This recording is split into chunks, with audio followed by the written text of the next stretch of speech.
Ah, this will be episode 94, cycle 1598 and onward. Yeah, 321 backups. Exactly.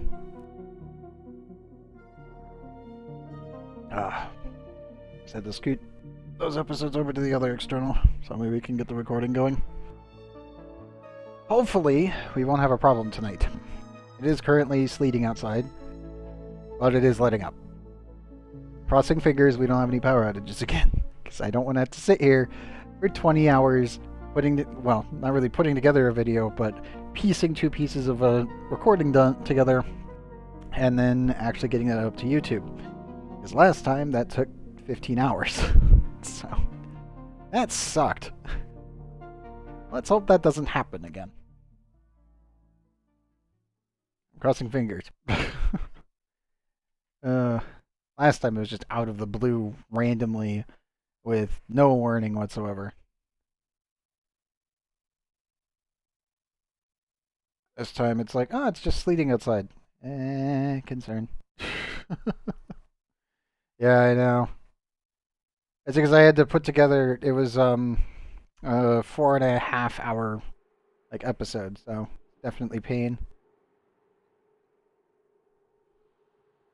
It was not great. Absolutely not great. Okay, let's make sure all of our locations are loaded.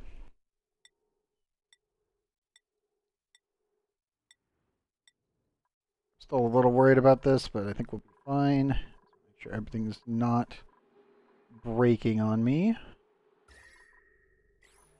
Check out looking good. Main base. Okay, that tile's still intact. Nothing is leaking. I think we're okay. I'm always concerned. Every time I load the game, so much stuff just disappear on you. I do need to attend to this problem at some point.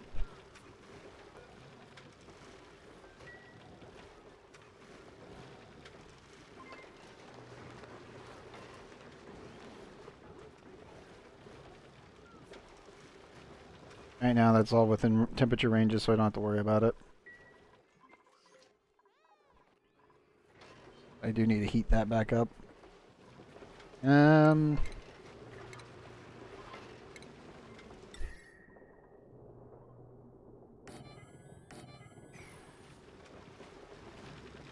know what? That should work.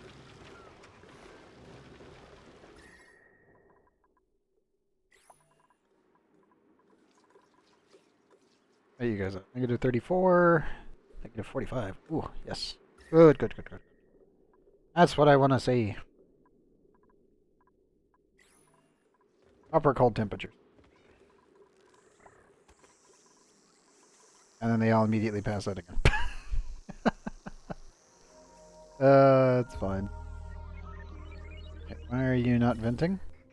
Or venting, just very slow. We've already cleaned out over 100. I would say it's like 120-ish kilograms worth of steam per tile. We're gonna break 400, or we're gonna break into 400 soon. Thankfully, still just gonna take a while. I think what I'm gonna do though is I am going to disable this again. That's really the only big problem that we're having right now is that one clogging up the system. And eventually I will also redirect this one and use this pipe as a steam exit point as well. Just vent this into space too. So we're getting close, we're just not there. And this one we're just kind of dumping.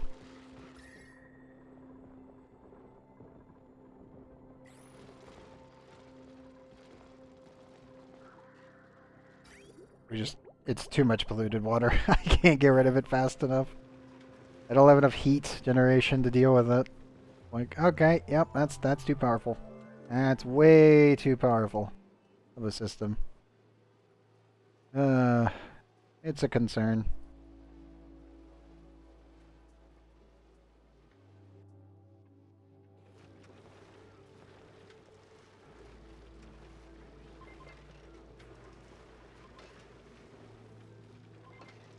Might need to fully transfer temperature from up here all the way down here. But we will be breaking into 1,600. That's the main thing for today. How's our temperatures looking in here? 338. This is actually solidifying pretty well.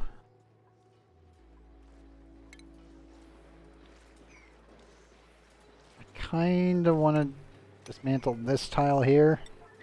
That way we still only have one tile coming through. And then start digging this up.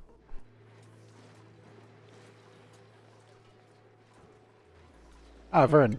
Just the man I wanted to see. Normally I would want to crush this stuff, but in this case, it's already beyond the point where I'd want to crush it. Oh, I know it's hot, bud. I know it's hot.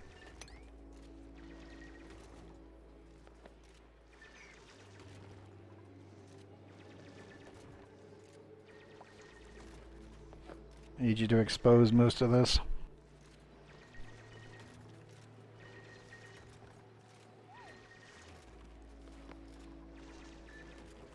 So I'd like to be able to recover the materials. Nope. A little bit too hot down here. A little bit. Yep.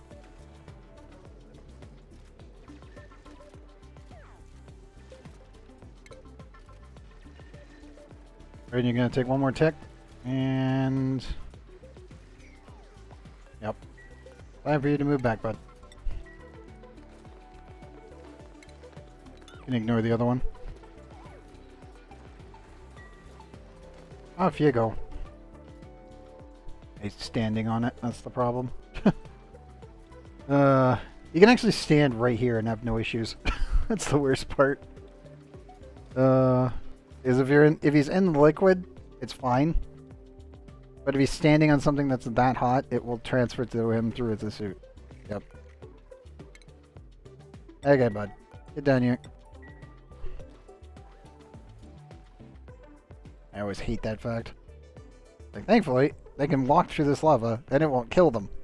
If they're standing, though, on that material or where it's 1,300, that's what's going to hurt them. It's not actually the liquid that they're in, or the gas that they're in. It's the it's the tile they're standing on, because it won't transfer otherwise. If you can keep everything at, like, this, 174, like, below 700, then you're fine. But can't really do that for this. We gotta clean that up anyway. That should allow for more temperature transfer so we can drain more energy. Yeah, it's always so derpy with these suits. Because the suit actually is completely impervious to lava up to 1,500. If they're floating in it, aka they're falling, it won't actually hurt them. You can actually take it, if you were to take a make a dev lab, like just take a save, remove everything, flood it with lava, and then put them in a suit and drop them from in space, as they slowly fall down, they will not take damage. They will only take damage the second they touch the ground. Because the second they touch the ground, if the ground is hot, it will transfer to the suit. Because the suit layer is different than the regular layer. That's actually why we've been having so many problems, like, as a whole with the bugs, is that a lot of the issues is that, like, the suit layer, it's a completely independent layer of everything else, and the only way that there's temperature transfer to the suit is actually from the ground. So if the dupe's legs are touching something, that's the tile that it will transfer energy into them. If they're not touching anything, or the object is too cold for it to cause damage, then nothing happens. And they can just they can literally just wad their way through all of this fucking lava and it will do nothing. Which is hilarious to watch. It's really funny. But it's like, should this be killing them? And it's like, nope. Like, I could go into DevTools and cool down all of this down to like maybe 500 degrees and they'd just be able to walk right across it, no problem. It's so weird watching that happen. It's really derpy. Like, it's really derpy. It's the reason that you can do rocket launches and not have to care about oxygen, is they can stay in the suit. When they run out of oxygen in the suit, they start breathing from the atmosphere, but they don't actually take the oxygen from the atmosphere. You'll notice that I have exactly 2,110.3 in here. We've had that for well over 1,000 cycles. It's because my dupes don't actually breathe the oxygen when they're in their suits in the rocket. All the game cares about is that they're in a suit and that they have access to natural-born oxygen. Same mechanic. It's super weird. But suits are really weird and derpy. Masks don't function that way, obviously. But the suits themselves, because they're technically on a independent layer of the actual game tick, it functions completely differently than everything else. So it's nice seeing quick learners. But no interest that I actually care about. Like, yeah, I could get another mechatronics engineer. We already have a bunch. I'll need a new one for one of the other planets, but I'll print them when we get there. So for now, we'll just pile in more food. But yeah, suits are weird. They interact weirdly. They're overpowered as fuck, and they're great. But yeah, like, there's a reason I love suits, and just normally try to rush them as soon as possible. You also see me using a lot over the entire course of the series, using a lot of micromanagement when it comes down to suits, just because you can definitely just leave the dupes in the suits for a while and not have to care. Even if they're out of oxygen, as long as the base is oxygenated, they're good. They'll just run up to the oxygen, not breathe anything, and then continue.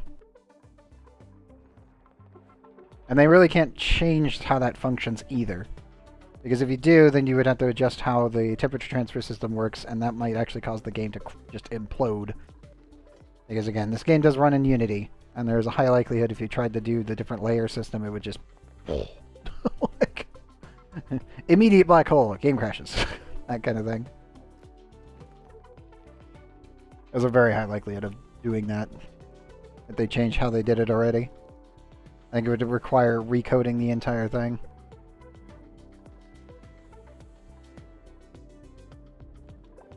How are you guys doing? Oh, they're doing fine. That might actually break soon.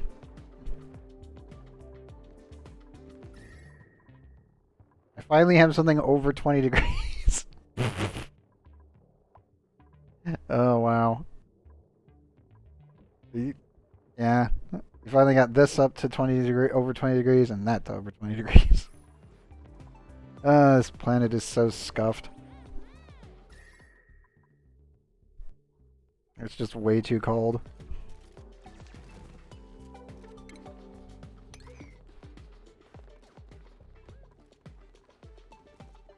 Well, I should say it's way too cold and filled with chlorine. That's really the big problem. I need to retrieve all of this material. So much stuff.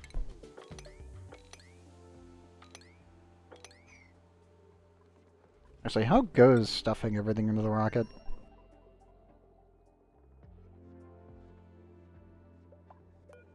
Not well, it looks like. There's more back there. Oops, where'd you take all the iron? Pretty sure we had like 30 tons in here already. We got 93 tons of the asteroid, and like, where's the rest? Oops.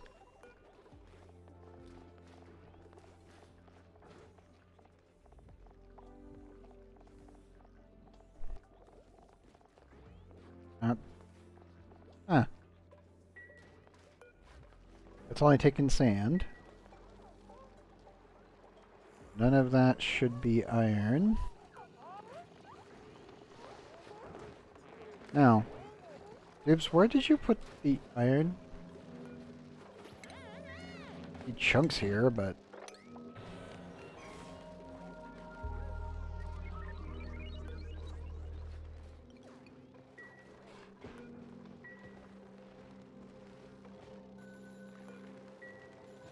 I don't know.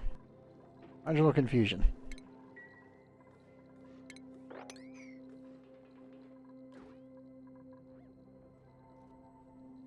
I don't know. That's super weird. I don't know where that resource went.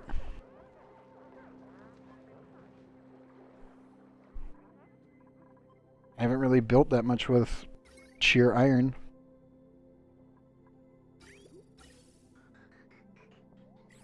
Ah. Oops, where'd you put it? Polluted water here.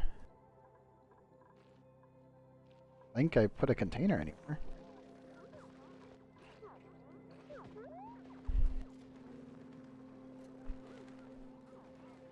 Yeah, I don't know. That's weird. But alright. Marginal confusion. Like, where did all my iron chunks go? Oh, it's behind the stupid rocket control station. It's like, where? Where is it? There it goes. Okay. That's what I thought. I was like, wait, where is it? It's gotta be in here somewhere. Unless it fell through the door, which I don't think is possible. At least anymore. So good to know. It's just all behind the control station where we can't see it. But it's all there. Oh, man. 24.7, 25, sorry, 24.5, 24.4, 24.7 again, and 23 tons with another 149. Good. And we're taking a lot of resources back to the best of our abilities. I also want to sweep the hexcellent fruit and the pickled meal.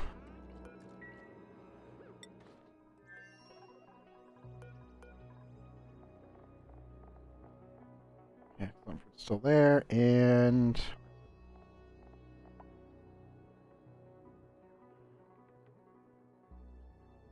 Peaceful Orenzo? Or is it Orens? Welcome. So many numbers, but I imagine you're doing well. Oh, we're doing perfectly fine. I'm just currently reorganizing some inventory and bringing back all of our resources that I've been stripping out of this planet. Eventually I will need to colonize this place, but that's not really a me problem, that's a future me problem to deal with. Smash beans all fine in there. Right now we're just kind of packing up everything and getting ready to move out again. We will come back later. We did install our fish farm automation and everything else. Temperature-wise, we're still dealing with bleh. It's still not great. How many asteroids can I visit right now? Or how many can I visit in the entire game? Because right now we have colonized Japola here, Lapalin, Iridol, which is our main base, Rudabo, which is what we're working on, and Butalin. The gassy moves are over here. Our water planet, which we haven't actually visited, even though we had a glitch happen earlier due to a patch. It actually discovered itself somehow. I don't even know how that happened, but I think what happened was one of my suits got calculated over here, and it got stuck inside the neutronium, so it unlocked the planet, which was super weird. But that's my best guess. And then we will be coming all the way over here to Ikelan. As you can see, we've been landing a bunch of crap. What resources am I in dire need of getting? I would like to get thermium, but we're pretty much just on the point of, we're already at super sustainability, so we don't really have to worry about too much. But I would like to get more thermium, and also I probably need to ship a crap load more supercoolant over here. We're already running a couple supercoolant loops. I would like to get more. Mostly because I am going to be setting up a petroleum boiler here, and a sour gas boiler here. But that's for later me to deal with. For the most part. Everything else is mostly set up.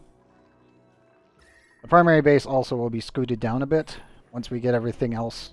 Like, when we get our massive industrial complex done on this planet, then I think we'll be pretty good everywhere else. We are waiting on nuclear waste, though. So, if I had to say anything, it's probably nuclear waste. We're currently just cleaning out our planetary core.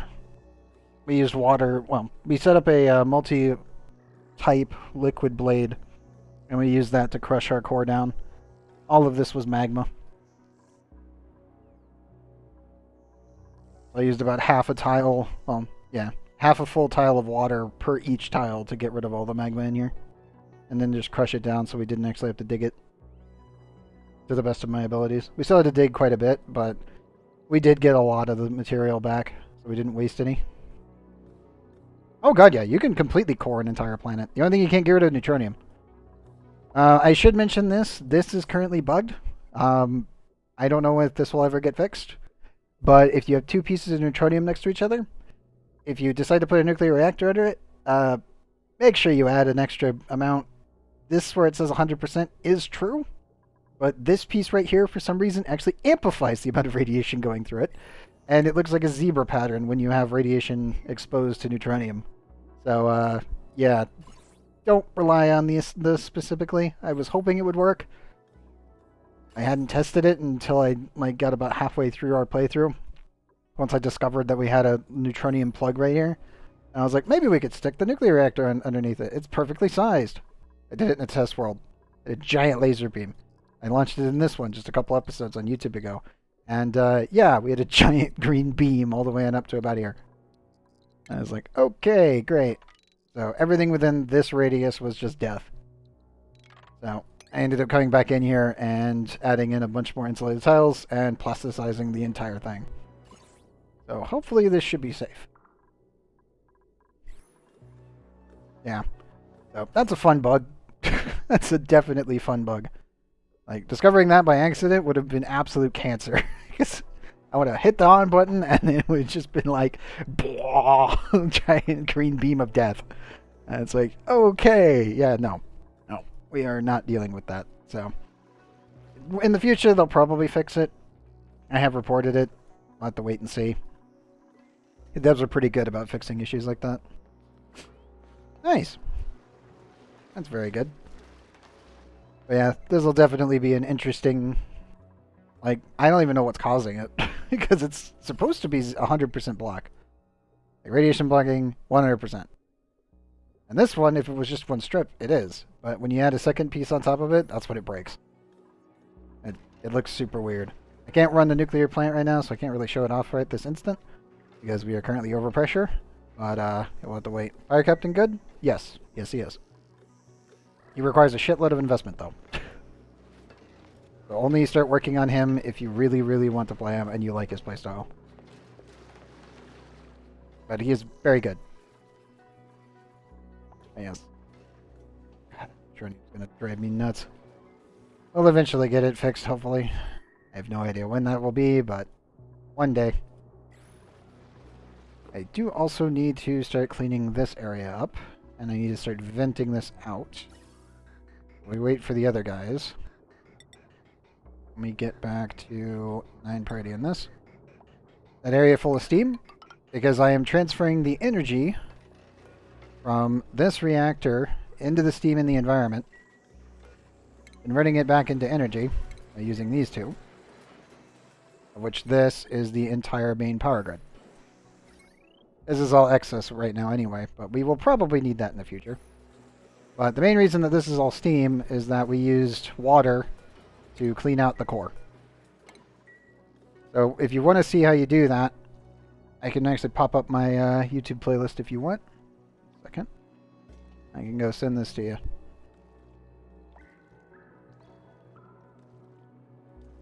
Let's post this in chat for everybody. I do keep every single episode that we've been doing since we started, which was last October. And I do mean last October, and it was a year and a little bit ago. But that is the entire playlist from start to finish with absolutely no cuts.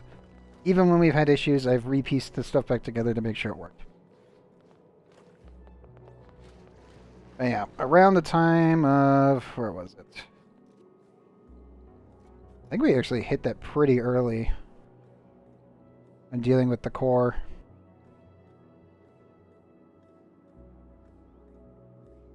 Yeah, we were doing light plastic upgrades and a bunch of other stuff.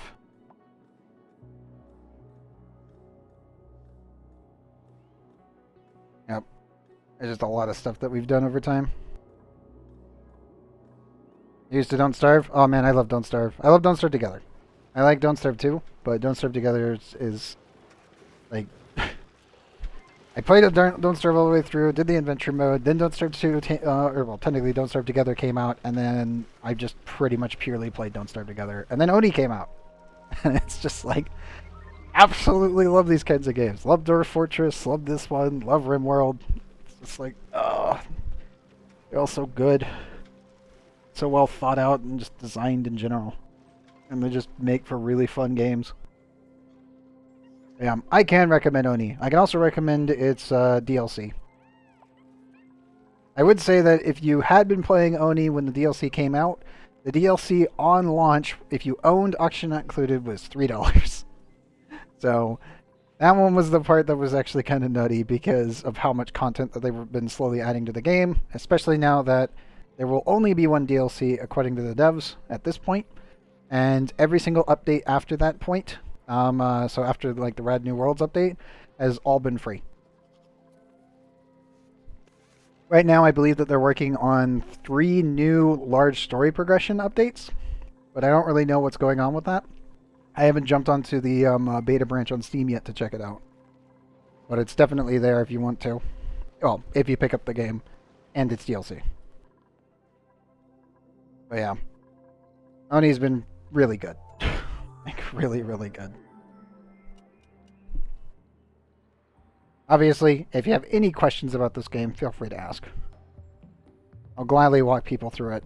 If I've already answered it on the YouTube series, then I'm going to go back and point out exactly which episode to go for. What is the main thing that currently powers my base? It's actually a multitude of things. So if I come on over here... So this one is pretty much our excess power, which eventually will probably be the most power that I'm generating out of the base. But the other one is that I am actually recapturing all of the energy from all of my batteries and all of my power transformers. So all of the excess energy that these things waste, which you can see heat production is 500 DTUs, these are actually being recovered by about 66.3%, I think it was, recovery. So any energy that is injected into this steam is being recaptured and then resent through this main power system. I'm not really losing any energy anymore. I am also running a 1/4 petroleum generator. That's just excess. But the main current power generation that we're running all the time is our hydrogen generators, which those are actually powered by these things. This is our excess food supply. These little Saturn critter traps are Venus flytraps. They capture the little bee tinies that come out of this beta hive, and then they off-gas hydrogen. And they off-gas a metric fuckload of hydrogen. I've had a couple leaks over the last year. Pretty much we've had, I think it was 2 instances. One instance where it wasn't bad and it just got in here, and the other one, this tile, this little T-block, and this T-block actually got deleted due to an update. And then we had a massive leak of hydrogen that I still haven't cleaned up completely. But, yeah, these things off-gas stupid amount of hydrogen. Like, it is absurd how much hydrogen gas that they actually are producing. Like, that's just nuts. Oh my god. It's like 30 kilograms of hydrogen in each of these things. That thing's dumb. Bam! He's full of rins. Again, thank you for the follow, man. But yeah, Saturn critter ships are ridiculously overpowered. I'm pretty sure I could probably have expanded this room even farther to get even more hydrogen. Because right now it's only 77, and you can definitely expand this. Mostly because you can't actually tend to the bee tinies. Normally you would want to tend to your critters.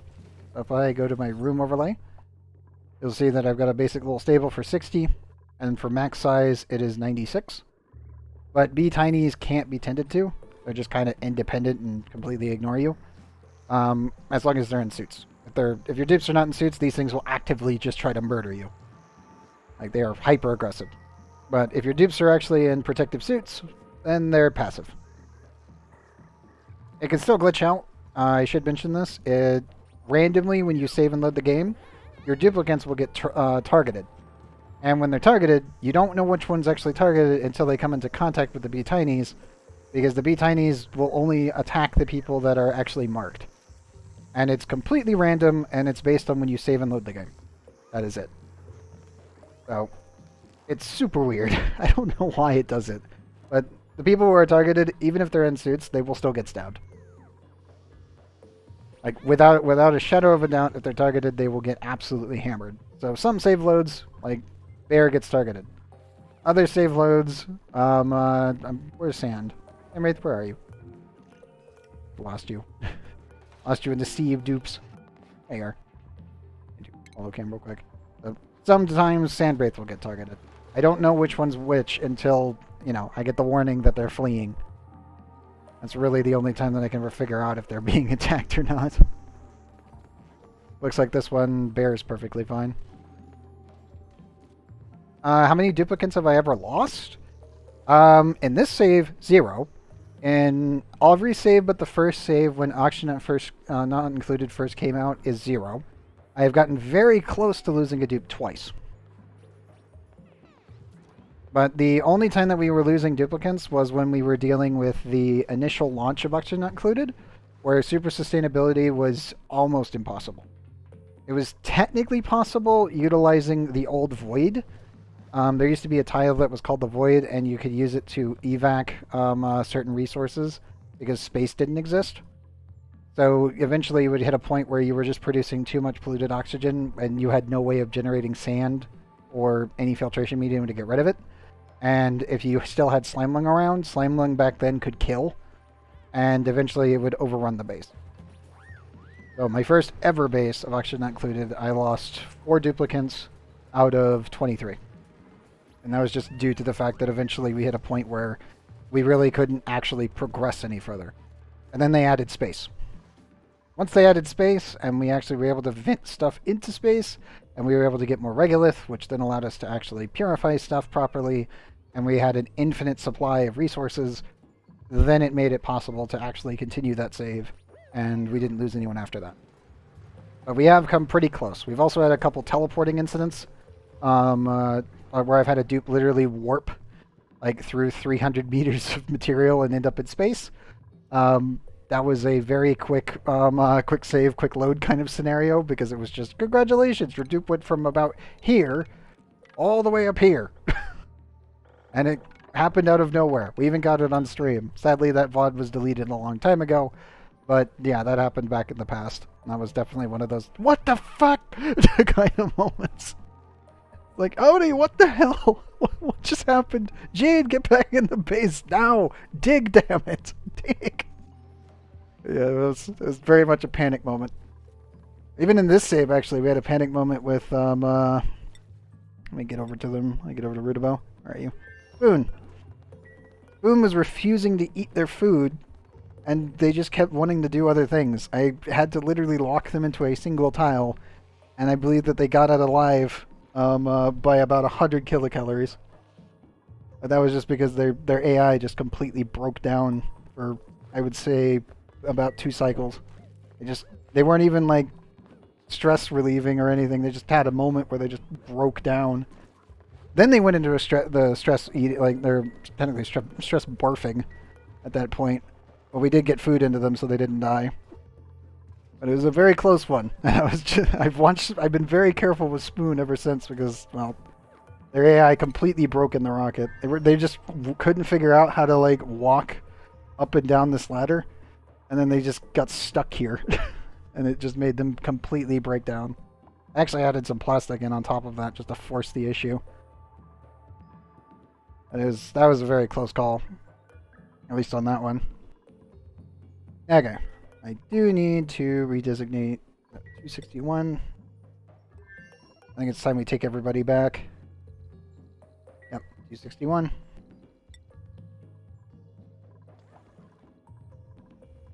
Nope. Dupes, can you put that food back in the fridge?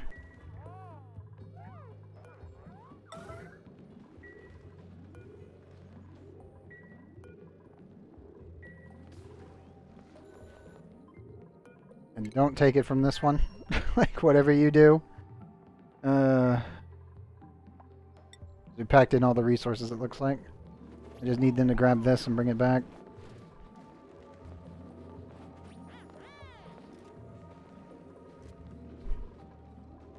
Okay, good.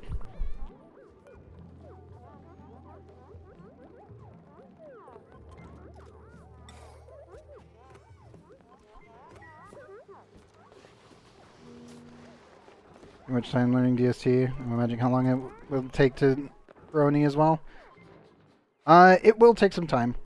DST is definitely a very complex game, especially if you're doing anything automation related.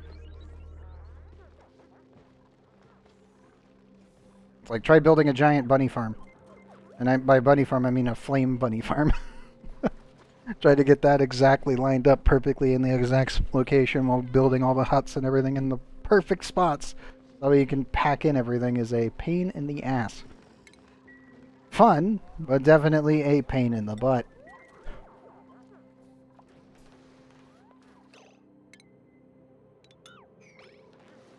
Gonna stop bringing all that over.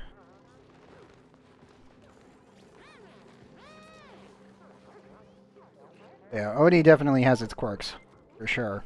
And all of those quirks must be learned at some point.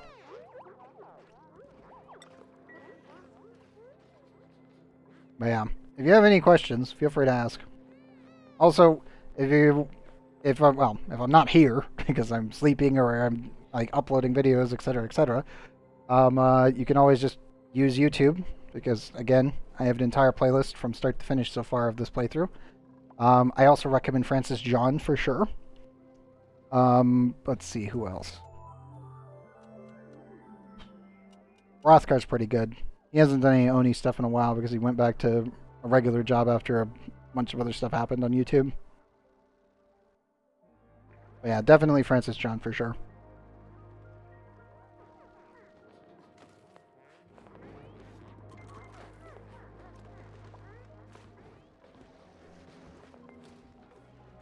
You're still shipping more and more iron.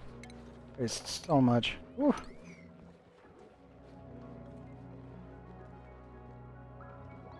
I played I was still using that weird dirt mush brownie food maker. Ah, yes, the mush bar. Mush bars are actually your friend.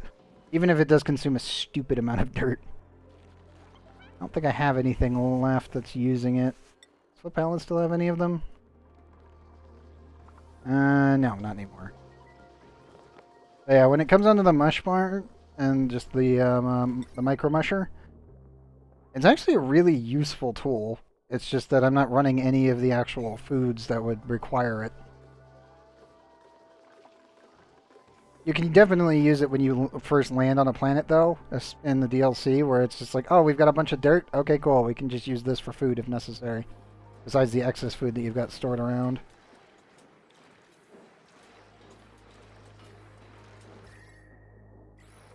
Super coolant is so good. Problem. It's a little bit too good. As you can see. I have one non-insulated, so regular, and one radiant, and I've got a radiant over here just to take care of the excess heat. Completely freezes the entire area. Absolutely no issues freezing this zone.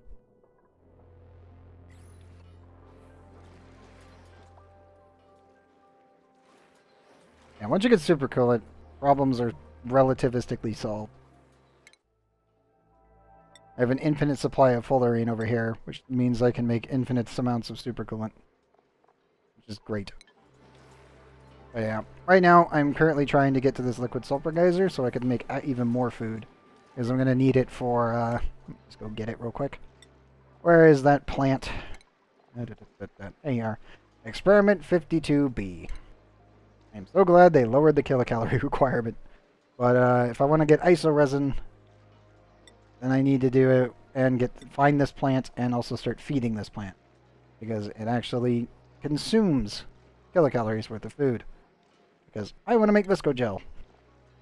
Because once you get visco gel, your life is literally made. Because all of these T blocks, I can just remove these. Oh yeah, there's a complete lava planet. And right now we're dealing with a flipped planet, actually. We haven't made it to the lava world. How do you expand if the lava will spill? The way that you work it is that you end up building what I like to call a lava blade, which is pretty much like this. If you're dealing with it from above, then what you do is you land on the surface and you find the smoothest area that you can land on. You drop a bunch of rovers down and you make sure they're made out of thermium. If they're made out of thermium or even steel, then they're perfectly fine, and they can just run around in the lava and you can start cleaning up the place. But if you're stuck like this is actually a flipped planet. So the game automatically generates names for these, but I ended up getting Flip Helen. And when it's a flipped planet, you gotta find a junction point where you could dig out without incinerating yourself, and then add an injection point. Because once you add an injection point, you can inject water into this room, turn it into steam, and then start draining the energy out of it using steam turbines. It's a very slow and tedious process, but once you do it, then you can really start cooling down the entire environment. You can actually see that this lava is actually touching over here, so there's actually a transfer between this side and this side. And what's happening is I'm actually draining the energy from over here, from this side. So all of this is actually transferring temperature into this lava, and then this is going all the way over here and transferring to this steam. And then that's getting sucked out and converted into power. So, easiest way to get rid of lava is just steam boxes. It works really, really well. And also, the reason I'm not really caring about this thermal aqua tuner right now is because this room doesn't need to be chilled right now. Once it does, then I'll go in and repair this and get it back up and running. I've actually been seeing the temperature staying much lower than the overheating temperature nowadays, which is really good. And staying around 329 over there. I'm actually utilizing the water output as its coolant. So this always comes out at around 95 degrees. And the water itself is actually interacting with the steam right here. So this is actually creating a cooling bracket, so I don't really have to worry about over this side. So you'll see like 298, 270 to 260, 265. That's pretty much just a moving liquid shield to prevent this stupidly hot steam from making it over here and causing problems. It works really, really well. Technically, I really should scoot these over here. That way this entire chamber is safe, but as of right now, I'm just not really going to dig this up yet. Because we're still dealing with the sporadic 1,000 degree steam. I'd rather not deal with it and worry about it becoming a problem. But we do have a new printables. What do we got? Excellent fruit. Travoldo, biohazardous. I'm good. Not very many interests. Frankie, flatulent. Nope. I don't have an air filtration system for the base to deal with flatulence. Technically I do, but not in the same way. Is Revenant good? Yes. Candy Barb is still better though, because they buffed him way higher than Revenant. Remember vaguely you can create infinite water by trapping duplicates in a box? Yeah, you can still do that. Electrical engineer, but they're a gourmet. I'm good. Yep, we're gonna call in excellent fruit.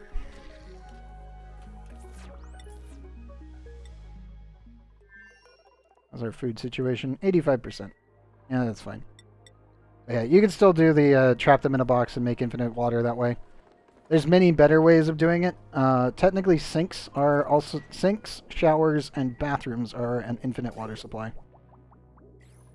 Even though it says that it's only consuming... Yeah. Where is it? Trying to see where it says it. Yeah, if I remember right, this thing is supposed to only consume 1 kilogram per use. But then you see polluted water that gets produced as 11.7 kilograms. It's because the amount of food that your dupes are actually making, or well, eating. So when they go to the bathroom, the kilocalorie amount is converted into water. So when you're recycling your water, you actually end up with a water positive process. So you normally have to automate the process of removing water from systems, because you will end up with a metric crapload of excess water. Now the good news is if you have your water tanks in your space, and you're in the DLC, you have radiation, and radiation murders germs. Really, really efficiently. So I come on over here to the germ menu, you will see that our germs are falling dramatically, and the reason being is that the amount of rads is exposed to 187 rads per cycle, so that's a 100% kill rate. Yes. I would grind your candy bar for sure then. If you're thinking about playing Revenant, then definitely do that instead. At least for now. And yeah, for the greater good of the colony. Technically speaking, I fully recycle everything to the best of our abilities. I do utilize a forced pipe priority system just because I'm so used to all the bugs. You'll notice that we have a lot of pipe bridges. Our input water is down here on the bottom, and our output water is up here on the top. and the main reason that we use these bridges is the bridges force the water to go through the system. So the water will only leave and can never come back. It will also merge safely. So I don't have to worry about that either. It's actually only utilizing 100 kilograms worth of material, so one pipe segment extra for just doing this. And this keeps my entire bathroom running pretty much at all times. I never have to really worry about it unless somehow it backs up. And even if it backs up, we still have extra pipe for space. Yep, pretty much there. But yeah, for cleaning purposes, I am using a chlorine box. Chlorine is even more effective at eradicating germs. You'll notice that the change rate is around 6,000. That's that purple liquid. I need Visco Gel. So Visco Gel, back in the day, you used to use naphtha. When the devs realized that naphtha, aka plastic, when you cook it, it would turn into a purple liquid and it would actually rise. So when you put naphtha down on the ground and you would pile it in, it would actually go up instead of going out. Naphtha likes to actually stick because it's technically molten plastic, and molten plastic, as long as it's in a liquid form, once cooled, does actually rise up. So they actually did model it right. Problem was that it was so powerful that they had to technically make a new super material that would actually model it properly and then turn naphtha into regular liquid. And Visco Gel is that said liquid, which is what this purple stuff is. But naphtha used to look like this. The icon for it is still purple, but in game it is now a black liquid right here. But originally it was just the purple fluid. And what it will do is Visco Gel actually has super high surface tension and it just goes straight up.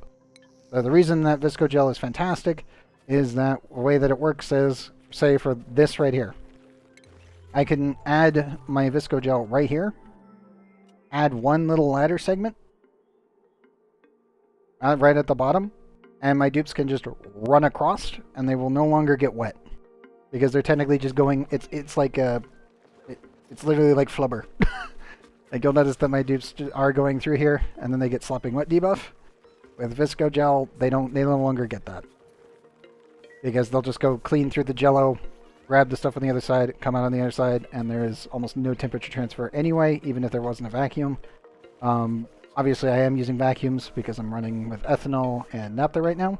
Once we get Visco Gel, I can easily expand this, remove this wall. It just makes things so much easier. It's great.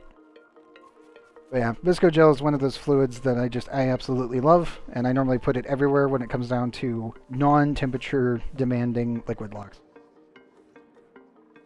Like for this one, I would just put Visco Gel here and here, and then just remove this. I don't need the V shapes anymore. It saves me a lot of space. It just allows you to compact down your liquid locks a lot more efficiently. Kind of. It's pretty much just like a slime. It's just it's a high surface tension slime, and you can just kind of move through it.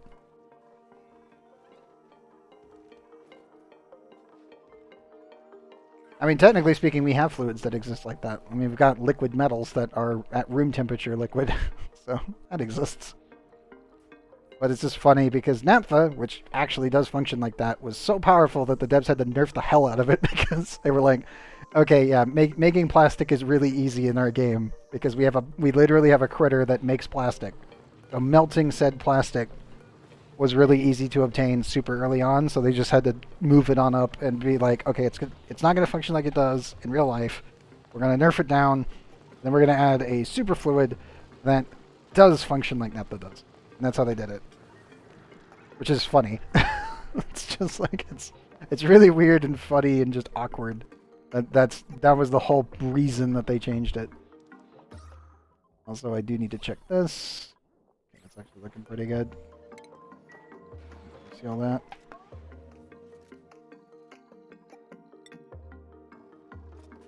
Okay, have you guys finally stopped shipping all the iron on up? I think you have, but I don't know for sure. We have so much. Yeah. It's time to move. I do need to check one more thing, though. I do want to drop a rover, so let me do... We're going to go into orbit. I'm going to re-queue up the crew.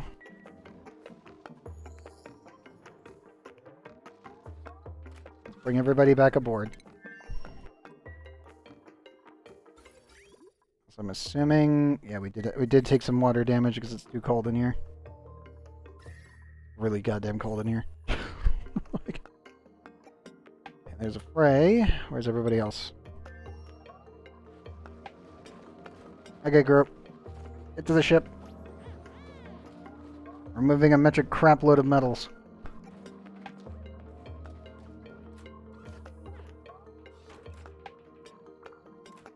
In the DLC, you actually have to model the rockets properly on the inside.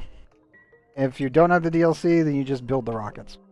But they are almost primarily used for collecting resources in space, space artifacts, and getting from planet to planet. Okay, everything else is looking good. Proto, I need you to actually stand up real quick. You are the current one. Make sure our location is fine. Okay, yep. We are going to launch. They'll hit it in a second. There we go.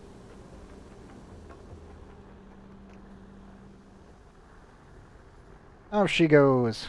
Also, that is really hot for the most part. And there they go.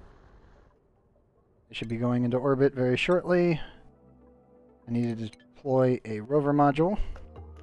I use rovers to clean up my bases as we leave.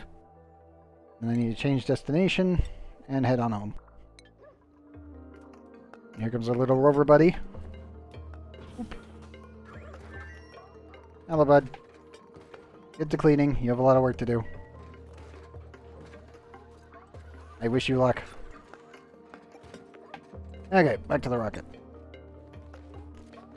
Everybody else should be doing pretty fine. I do need to add the buddy bud back in there.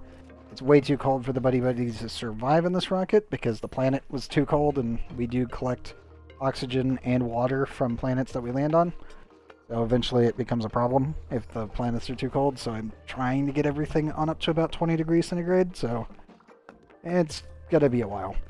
Specifically for Rudabo, because this place is fucking frozen. Like, oh yeah, I can kind of get the temperatures up. Kind of. About 12 degrees. That's, yeah. That's not comfy.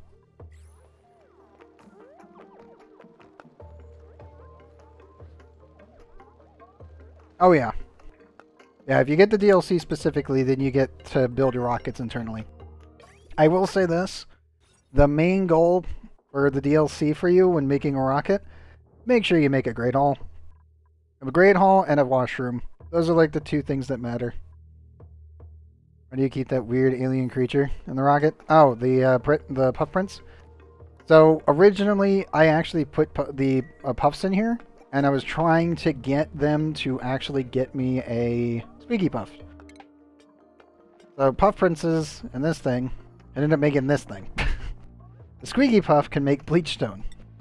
Bleachstone is used in the hot tub. It is the only way to make an infinite hot tub. That is not a joke.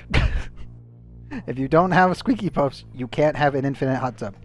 And my main goal for every playthrough that I do is making sure eventually we can have a hot tub on every planet. No matter what. It needs to be always available, always running, and it needs to be accessible on every planet. Because once you get to that point where you can do that, that means that you've pretty much automated everything in this game, and you're at super sustainability. I am not at that point yet, so we are not done yet. Like, I like my dupes being able to have access to a hot tub. It's like the end goal for me in every playthrough. Because it is actually a major pain in the ass to be able to do that. Mostly because the biggest issue is getting chlorine. And there's only very few places that you can get chlorine gas vents. Rudabo is actually one that has one. I think it's this one, but I don't actually know. This one over here. So yeah, eventually we will have to end up fully uncovering this and getting squeaky puffs over here to consume all this chlorine. Because this thing pumps out at about 60 degrees, and it only pumps out about 400 grams per second, but that is enough for at least 3 hot tubs. And then obviously butalin also has one. And this one pumps out at 483, which is actually enough for 4. There should also technically be another one in the system. I think this was one that had one. Yeah. So the gassy Moo planet has a chlorine gas vent. So that's the other one. Which means that you have to have enough nuclear waste to generate radiation to use the intercontinental, well, technically, the interstellar interplanetary launchers, which are technically just giant fucking railguns. It's a lot of work. Just in general, you have a lot of things that you need to do that are, you have to automate, you have to build a giant, and I do mean normally a giant radiation setup, which they normally look like this.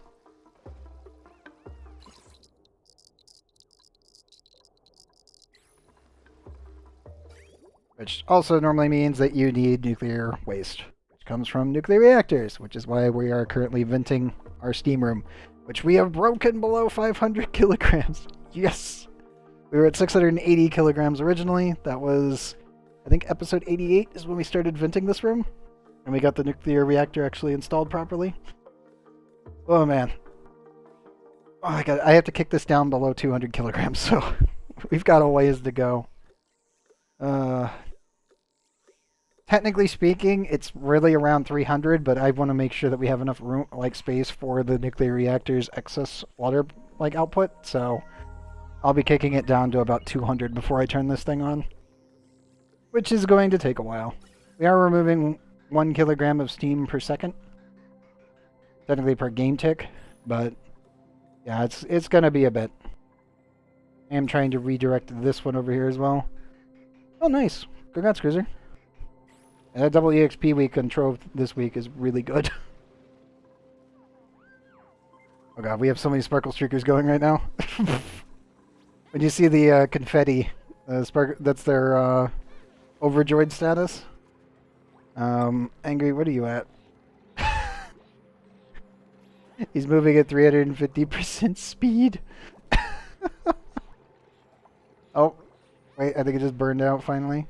No, he's in an Atmos suit, never mind. -6 for that. At least as of right now. He just ran the machine for a second. Yeah, by the way, we only normally are running at base speed. At least for my playthrough here, so that way everyone can see what's going on. But yeah, Sparkle Streakers, when they get their boost, are just absurd. I love them greatly. Look at him go. Oh man. Like, Super Productive is pretty nice, but man, nothing beats a Sparkle Streaker just running at max speed. Not to mention they increase the speed of every dupe that they pass. Oh, Penwraith became exhausted. But yeah, they get +8, and I believe that they give them +5 for anyone that comes by, as long as they're moving. Oh, Gene's not going to get the buff until Sand gets up. Here, we'll do that. Did you get the buff?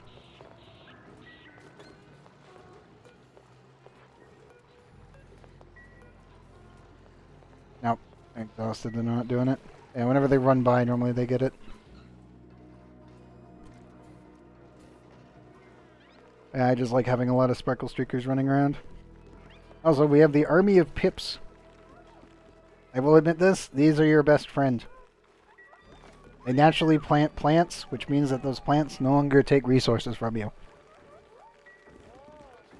Any naturally planted plant on a natural tile is literally infinite resources for free. They also can plant their own food source, which is the arbor tree. Which is what you can see here. And yes, they will gladly feed from their own supplies and not have to care. They also make, well, they also allow you to get lumber, which then also turns into ethanol, which then turns into power and dirt and water.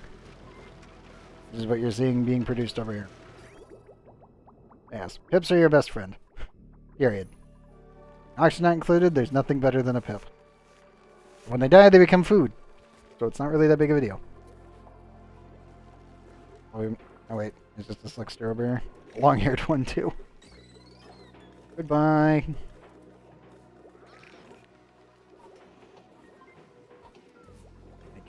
Farm. That. Yeah, pips are your friend.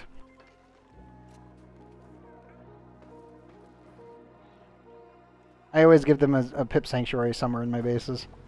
And I also like to distribute them pretty much to every other planet because they're just useful everywhere. I give them their own little chambers and everything. Radiation warning, but that's perfectly fine. Yeah, this should go off in about 7 cycles. I should see for the first time if this thing actually works. I accidentally overcooled this thing last time, and we didn't get any excess material coming out, which was a bit oof. But it should be working now. Hopefully. Other material-wise, I think gas-wise we're doing fine. Power-wise we're doing okay. Oh yeah, no, we're doing just fine. I had to upgrade the mini Rodriguez system. It's a Sputum or self-powering oxygen machine. Had to get that upgraded with another set of gas pumps. That's all working. Everything else is okay, at least over here anyway. Super coolant just kind of laying about. Here's the 71. 324.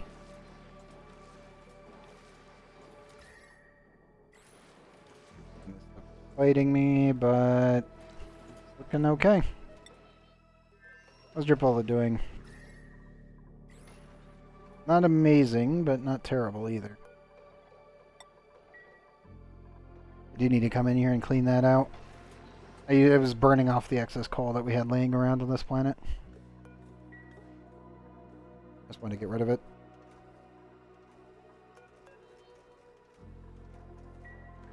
Oh wait. Where are you?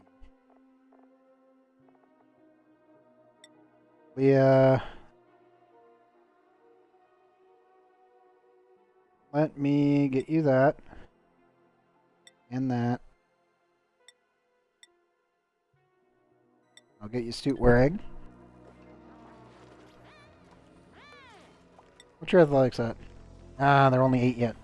Well, technically you would be okay to leave with a suit. Only because you actually have the full entire thing. If you didn't have the skills for it, you didn't get the suit sustainability training, then I would not do this. Atmosuits dramatically destroy their mobility. But if you give them the skill, then it is completely negated. They also gain some athletic abilities because of the skill. Let's see if they can handle themselves. I forgot. I need to also set this door. And that one. I have 3 just in case I fuck up. You know what? Let's just wait for them to finish up. Come on, dude. You can do it.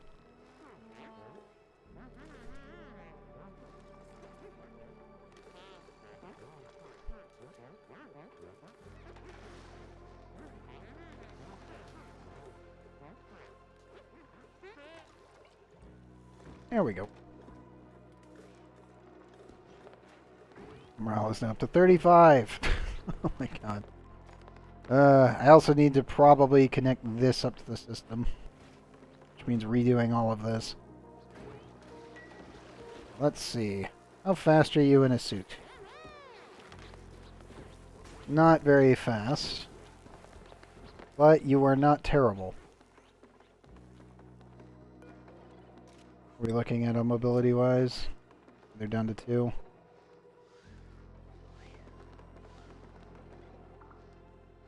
So rough.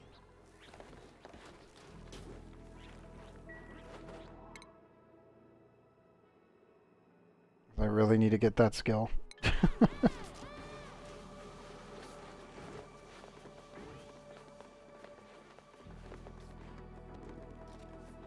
Yes, there is. You'll get a little notification that the colony is lost.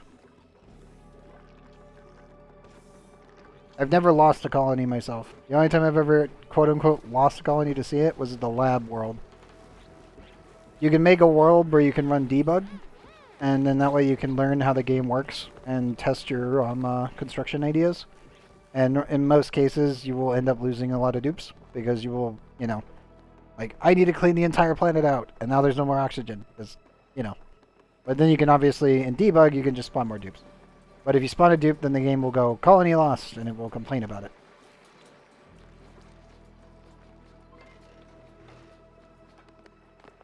There is victory conditions. If you reach the rift, or you there's a couple achievements, which we are doing an achievement run here. So I come over here to colony summary. My achievements is still enabled because I've been working my ass off to make sure that we never, ever, ever have to use it. Which means I'm trying to bust as many bugs as possible. But if we can clear all of these achievements... And where is it? Carnivore's the other one. Like, there's a couple of them here that you do not need to clear at all. But if you get these 3 done, then you get a specific little video and everything else. So the Great Escape is when you reach the rift, and you activate the rift. And then Home Sweet Home's when you fulfill all the initiative achievements, which we are very close.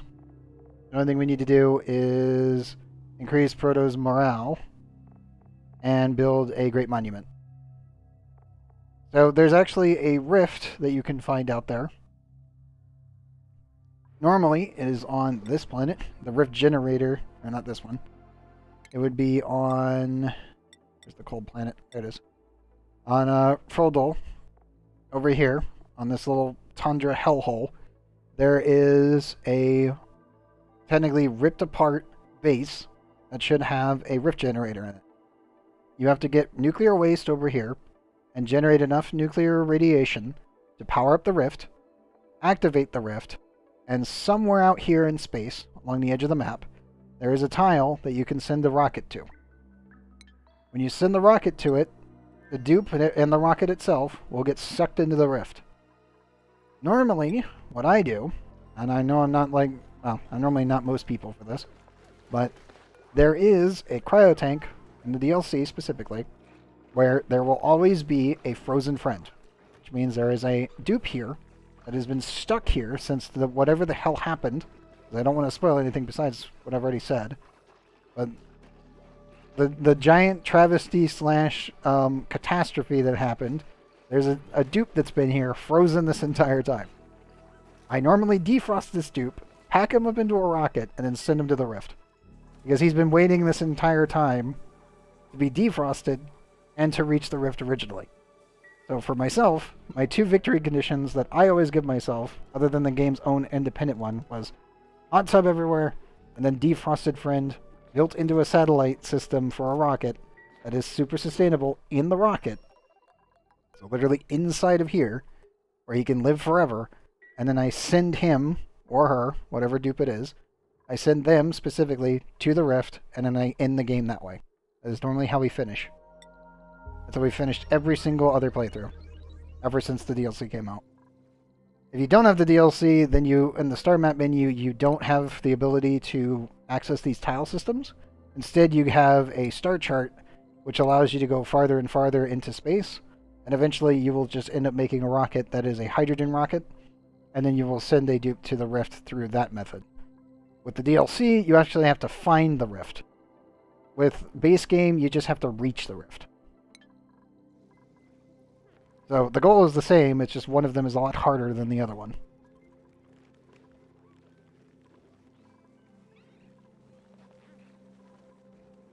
Yeah, I finished off about 11 megabases so far.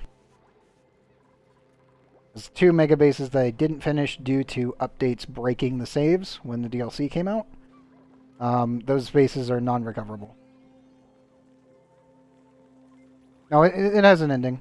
Technically speaking, you technically have 2 endings, which is the Home Sweet Home ending and the Rift ending. If you do both of those, you get a victory screen and all this other stuff, and you can keep playing in free play, so to speak. Eventually, I will need to build a great monument. I just don't know where the hell I'm going to put it, because it's massive. I'm thinking maybe right next to the polluted docks, or polluted water vent over here on the right, but I don't really know.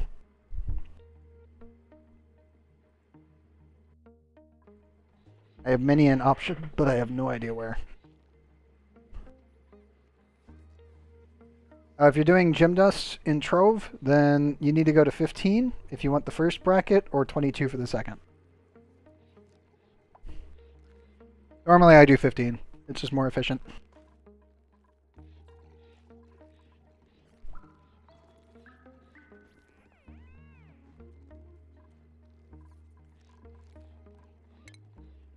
I am thinking maybe we end up doing the monument here. It's about yay big.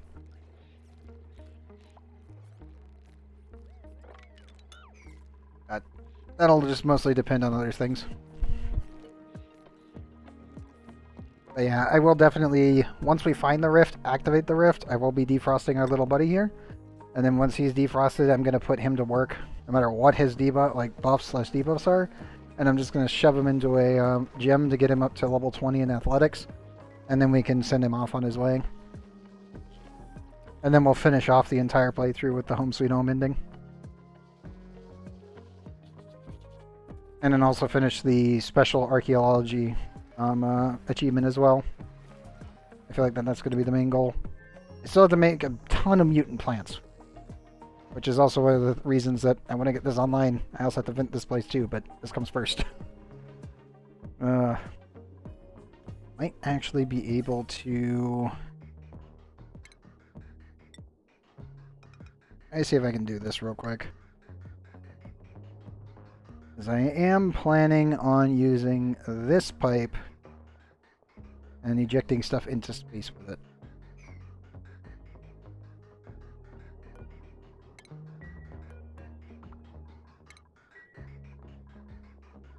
Yeah.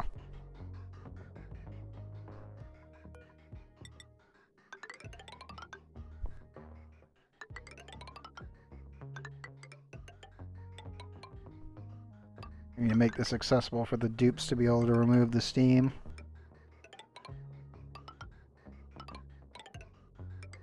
Do we want to just do it right here?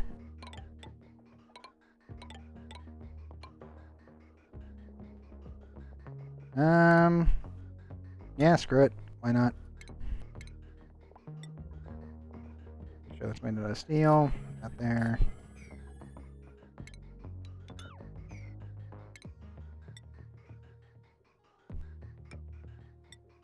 Got a bridge so it merges more efficiently. And then... There we go. How close are you to the end? I would say we're about like 80% of the way. Because the biggest hurdle that we've got right now is just getting nuclear waste. Because the biggest problem that we're having is refilling our nuclear rockets, which is purely dependent on radiation production from nuclear waste. So right now we're making about 50 rad bolts per cycle per each rad bolt generator. They fluctuate up and down just due to the amount of nuclear waste that we actually are producing. Also, we do have a couple bugs that we're dealing with, which you'll notice that we have nuclear waste randomly here and here. It does leak out the corners inside of airflow tiles, and airflow tiles can't have liquid in them. You will notice that we have liquid in them because they bug out all the time. But yeah, it's only marginally annoying, but it is slowing the progress of this. But we're making about 200 rad bolts per cycle. We lose a little bit on the way, and we need 4K per launch. So once we get the nuclear reactor online fully, and I can kick this nuclear waste pile up to probably around 400,000 kilograms per tile, then we will be able to launch pretty much 3 nuclear rockets per cycle every time that they come back. And once we get that point, then we can start shooting nuclear waste to other planets and using them as refueling, such as over here at Flippallen. As you'll notice that Flippallen and also Drabola are within range of Ikellen. If I can get a nuclear waste production set up on Drabola or Flippallen, or even both, then reaching over here will become pretty much insignificant, and then over here will become really easy. And then we can just go back and forth. Nuclear rockets are the fastest rockets in this game. Hydrogen is just the longest reaching. But these bad boys can get you from point A to point B pretty much in 2 cycles. They're very, very good. And if your rocket pilot's even better and actually capped, then you can pretty much do it in like 1.8 cycles. So it does not take long for your guys to get around once you get nuclear going completely. But yeah, our biggest hurdle right now is just dealing with the fact that we're stuck with limited nuclear rocket launches.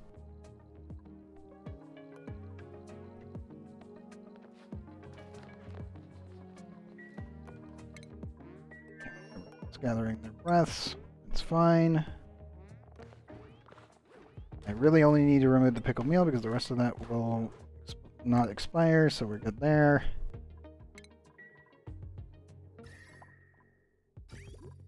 I should see some more water coming in here shortly, hopefully. Actually, let me check the offloading. How close are we? 29.2, not even close yet. I think when this one fills up again, then we'll be good. Yeah. Oh, more slow charts. Suit wearing, undigging, unpracticed artist, shriveled taste buds. Germ resistant interior decorator, kitchen menace, tidying and digging. Building impaired, triphobia. Oof. ONI, you got screwed. Sorry about that one. Abe as well. And none of these actually are looking pretty good on the dupe fronts. I'm still looking for a pay dupe. I really want one. We're just not getting one yet.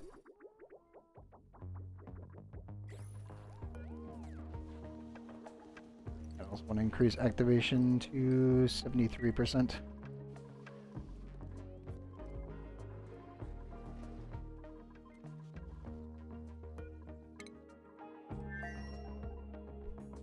Nice. It's actually pretty good.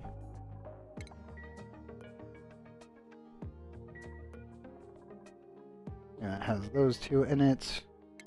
We queue up moving all of the excess material because, yeah, we have a lot of tons of aluminum and iron to bring back in that are really, really important.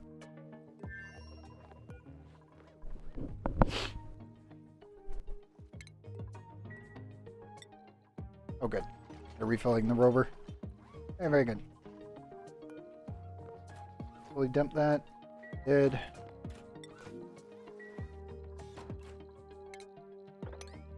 That up.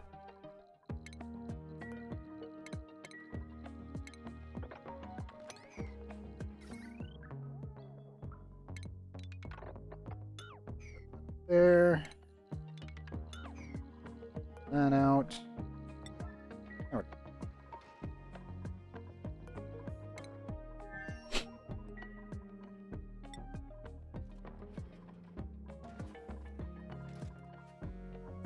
Okay. We're bringing everything.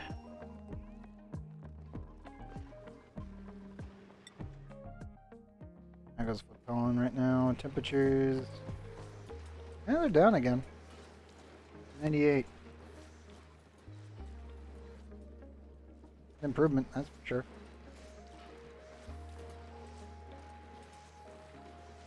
Make sure you can still see the red dots. Yep. Right there. So when you see pink, there's a light pink over here, and then you see this red. And you can see it kind of moving around. The reds are probably 1,000 degrees. The pinks are about 400 and below. Roughly.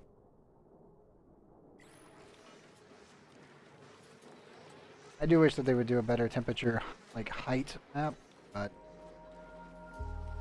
that's the best we get. Absolutely freezing my system out, but that's perfectly fine. It's so hot anyway, so it doesn't matter. As long as it stays cold, that's all that I care. I feel like cooking my base to death. That would be bad.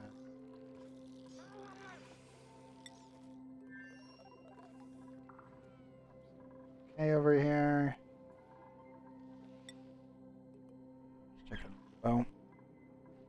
Yeah, with no one here, we're over right now.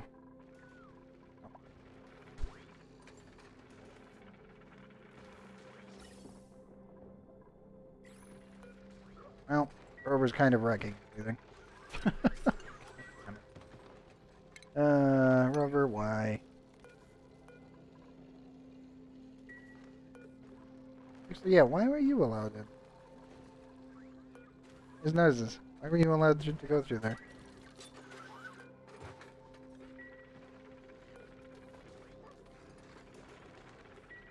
What? Rovers function on the same permission as the basic duplicate access permissions. Rover, what the hell? Why are you able to go through there? The door is locked for you. What? Cly, what'd you break? Damn it, devs.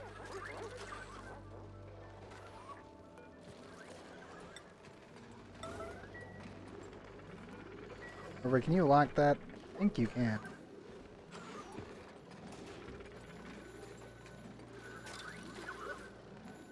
Pretty sure you can actually lock the manual. One of the few things you can do. He's gonna do everything else first, though. Idea.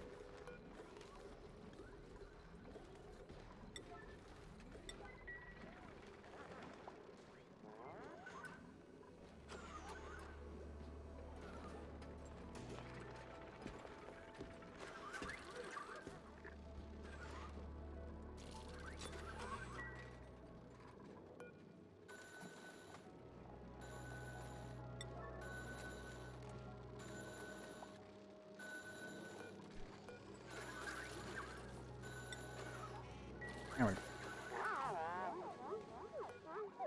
Not being taken.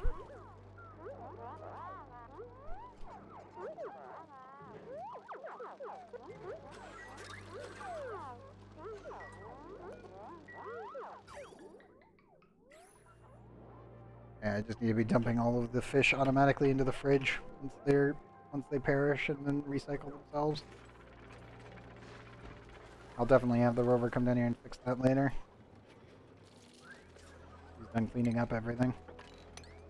Personally, I really should just keep up everything to be cleaned up.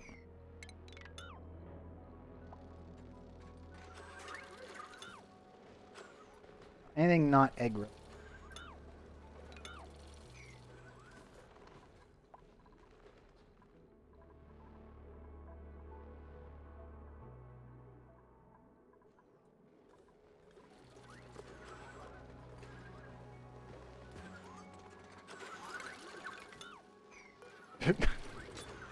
Wait, did I... Hold up. Did they break the rover again? Oh my god, they...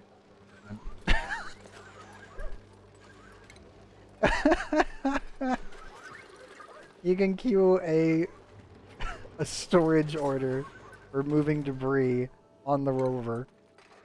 Oh, that's funny. This has happened before. They fixed it, and it looks like it's back. That's hilarious. I wonder what it would. It would actually no. Now that I think about it, it would crash the game the second the dupe tried to pick him up. Yeah, it would literally crash the game the second the dupe tried. Yeah, let's not do that. That would be bad. I can already see the outcome of that. That's like, oh yeah, that would be funny. Wait a minute. Like, oh yeah, that would 100% crash. I think we're good. I think we're good. Let's not deal with that. That's a bad idea. It's a funny idea, but a definitely.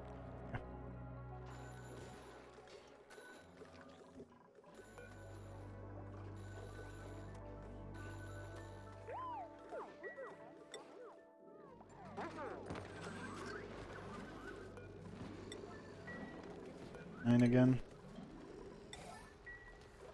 He's taking his time doing everything else.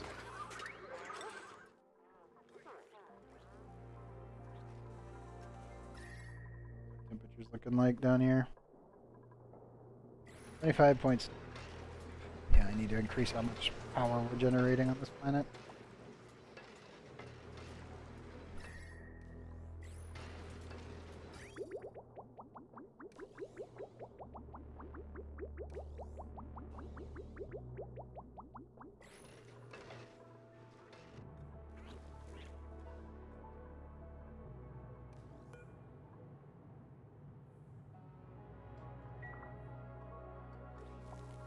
It's active for another 35 cycles.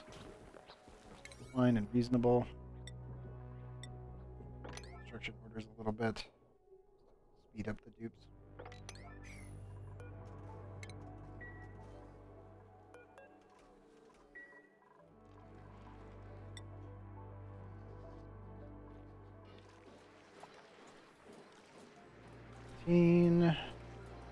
Five.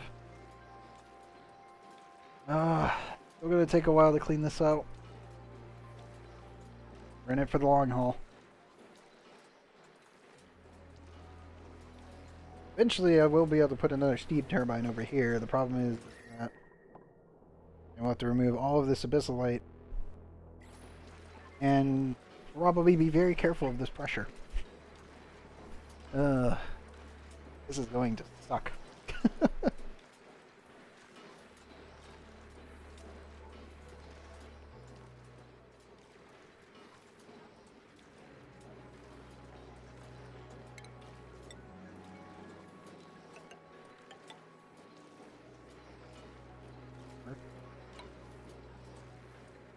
Not really.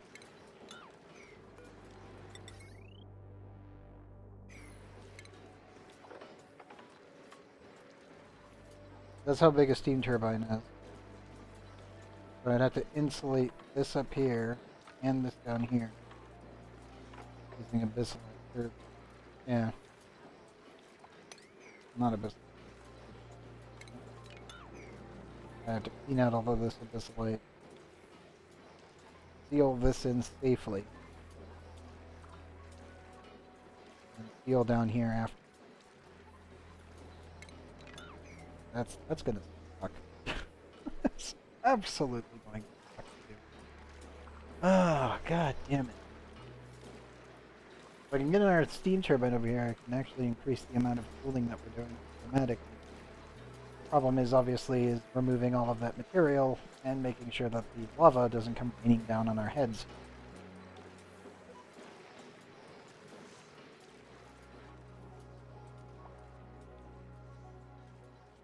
I literally need it to solidify up to about here, and we can go farther beyond to clean this up.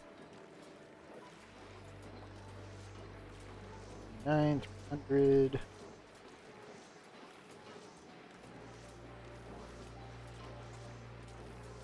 Or no, we're actually in the positives now. We're ever so slowly warming up. That means I'm not getting enough cooling.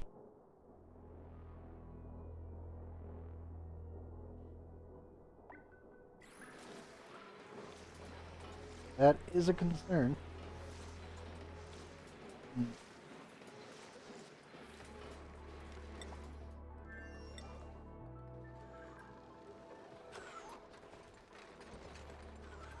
Well, Rover's doing what it does best, and that's cleaning up. Good job, bud.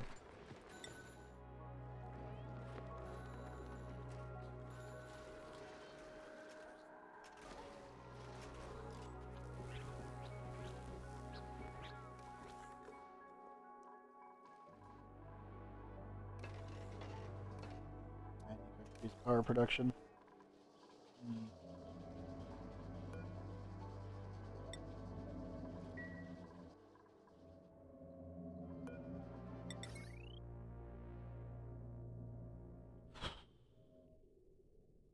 Really want to install more solar panels.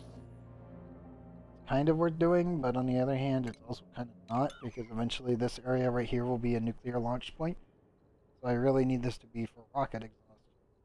Because this planet's space station is somewhat nice, but also kind of terrible at the same point. This is my steam rocket, and this is how much clearance we have. Not much. I go over to main base. There's our steam rocket. There's how much clearance. So, yeah. Kind of in those, like, it's really pushing the bar. Not in a good spot. Not entirely, anyway. I am a little bit concerned.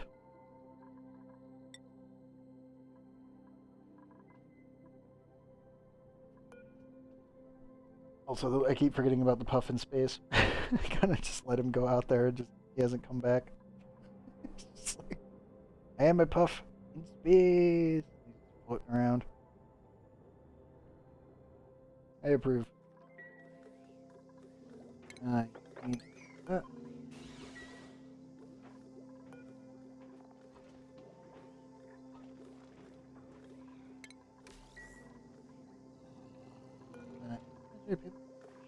Plenty of room there. Weird, but okay.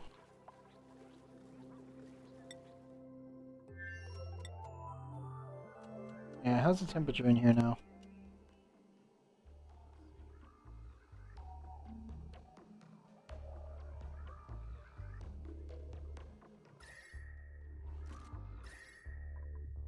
Still bad. Still ever so bad. Should warm up once we get some actual water from main base back into the system. Most of the stuff's gonna be about 29 degrees to 30.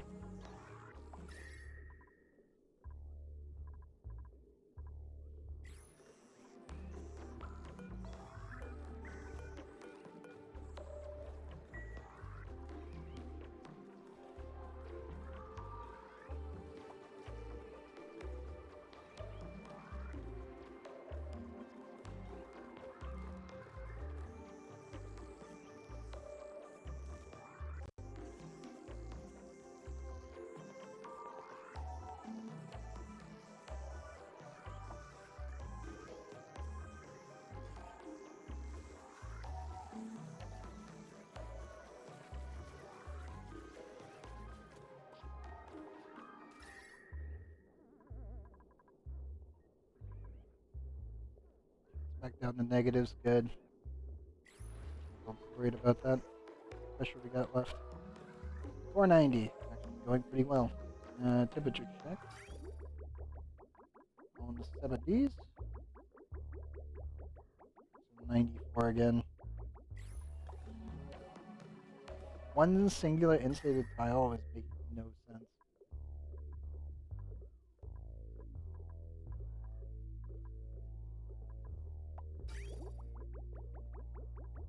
How are you 90 degrees?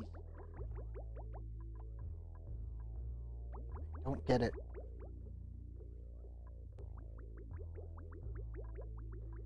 Every tile is ceramic. Why is this one somehow exchanging temperatures as well? I don't get it. Oh, did you actually finish the... Good. So... do that real quick, would you? Okay. Both of those are already running. That needs to be connected up.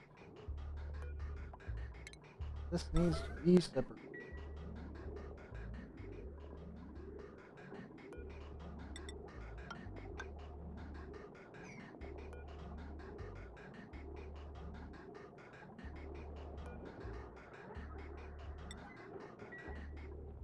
There we go.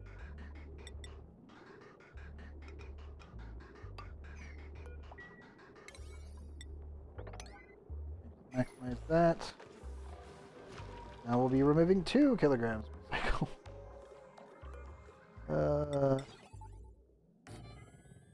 It's something.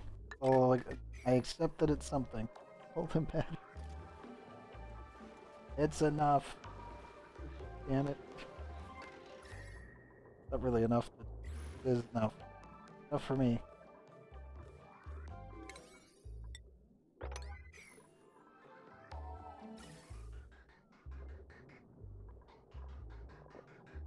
Okay, finish that one. And thank you.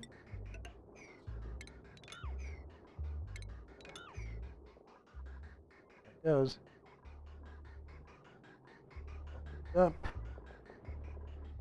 And that goes to space. Gotta make sure that the temperatures will be fine once it reaches. That's one thing I am concerned about. I don't want it melting my tiles. It would be funny, but it would also be really fucked up.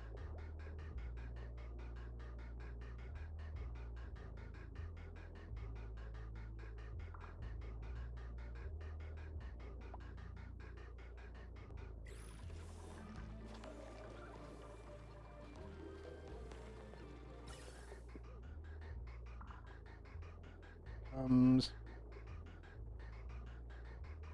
Come on, Steam. Overload it, whatever you do.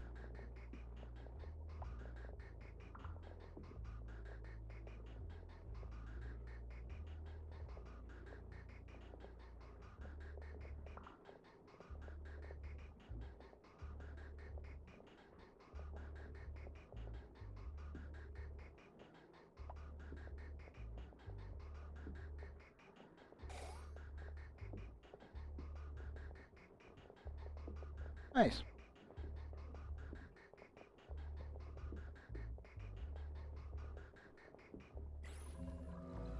Okay, how bad is it?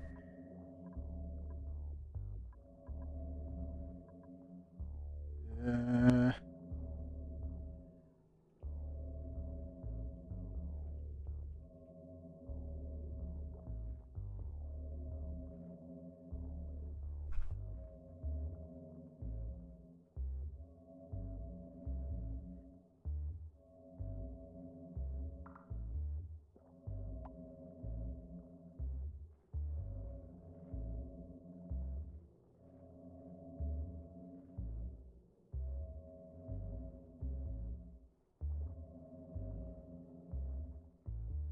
I can kind of understand what you wrote. uh,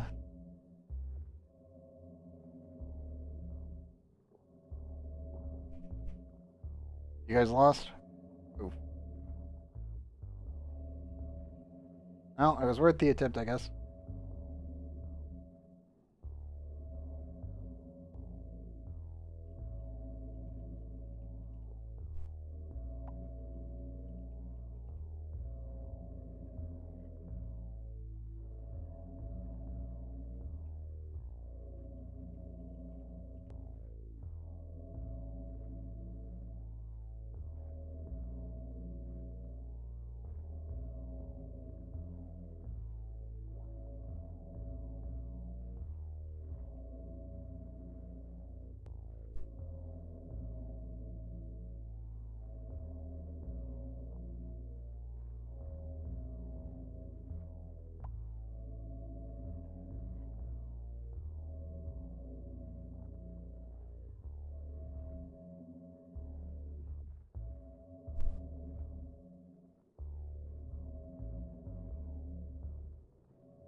Hmm.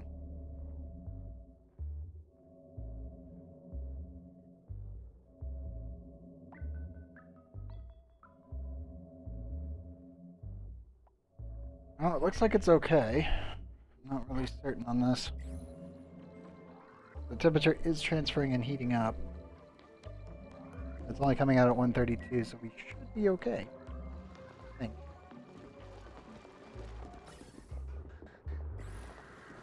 I'm severely concerned that a pipe break. 140, 141. Yeah, it's just below the melting point of plastic, so we're okay. That's the thing I was concerned about. I'm like, please be coming out at the temperatures that you're listing, because our melting point is 159.9. It's going to go at 132.8. So we've got about 20 degrees worth of wiggle room where this might melt.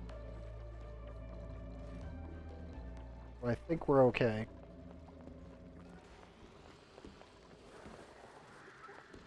I don't know. Definitely going to be tight for sure. If it gets any hotter, this will be a problem.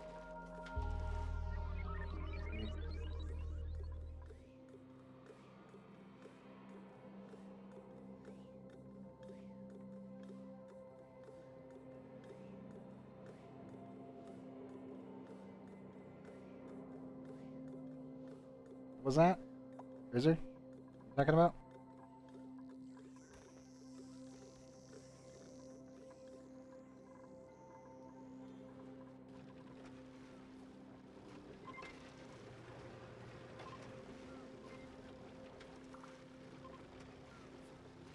It's something about a unit?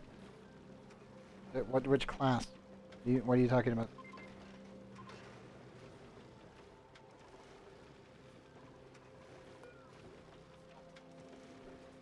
Up to 0 for the time being until this warms up a little bit more.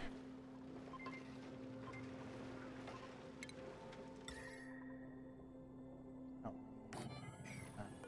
There. Heal. Oh, that one. Oh, I don't know what that game is. I've heard of it, but I don't know what that I could never played it, and I don't plan on playing it. Oop. He's having a moment.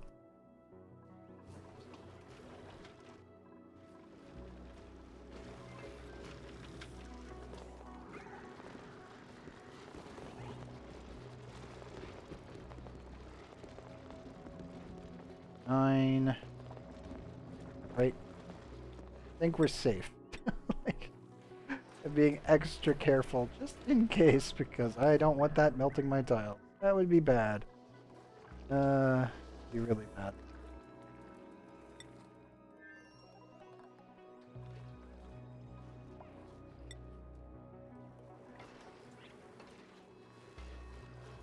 Also working out okay. Keeping an eye on everybody. Over. He's doing a pretty good job. Lock the door. He's cleaning everything else up. Place might actually end up being spotless eventually with him running around.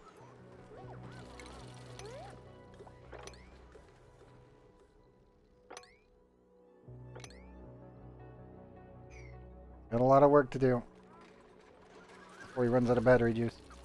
Doing a pretty good job. Okay, let's just keep an eye on this. We're draining it pretty effectively. Or it is improving.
Reactor room.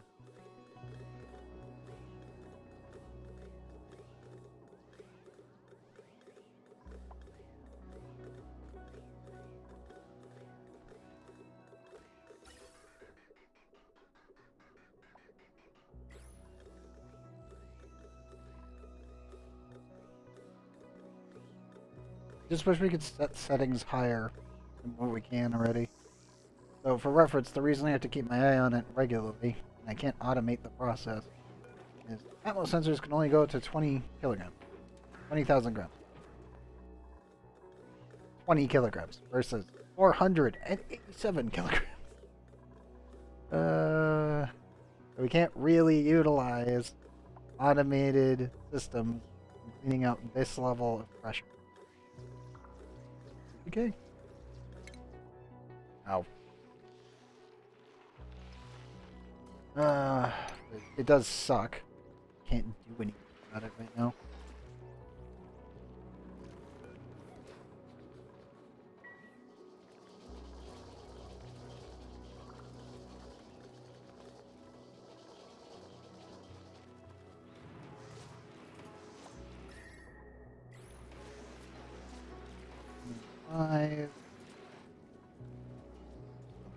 lava.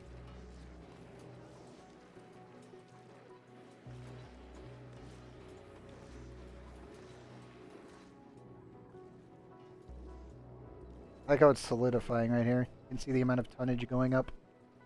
That's because it's literally turning into material as we speak.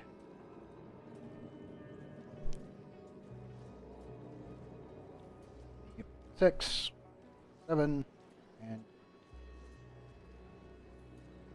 ever so slowly we are removing the lava. You can also see where it's starting to pool down and turn into more material right here. Which is really, really nice. We're slowly draining the system. So much of it, it's everywhere. Oh god. It is effective at cleaning. Gonna be a bit. I have to remove all of this. It's like, cool, yeah. Yeah, I'll ah, god damn it. So rough and annoying.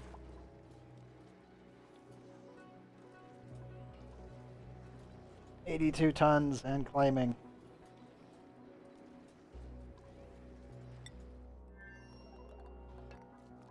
This thing should be going off very soon, right? Yep, 2.7 cycles. Oh man, that'll be nice to see. Let's see how much energy we can sap out of this thing. Probably get up to about 280, I think. Most likely.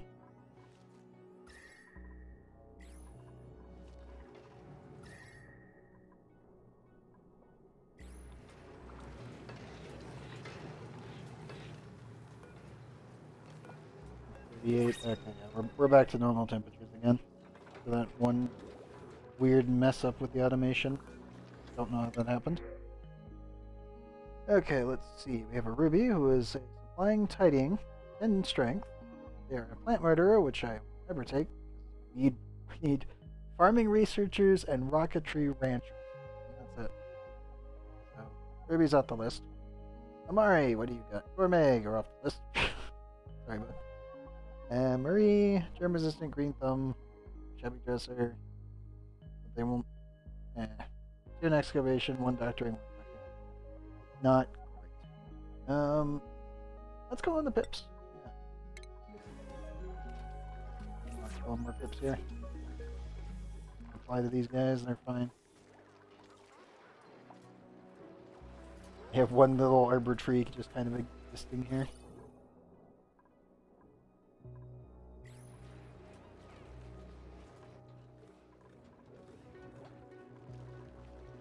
I don't mind allowing more pips into the base.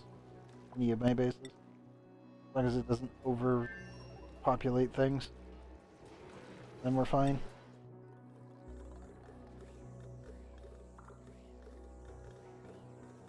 Drain faster, god damn it.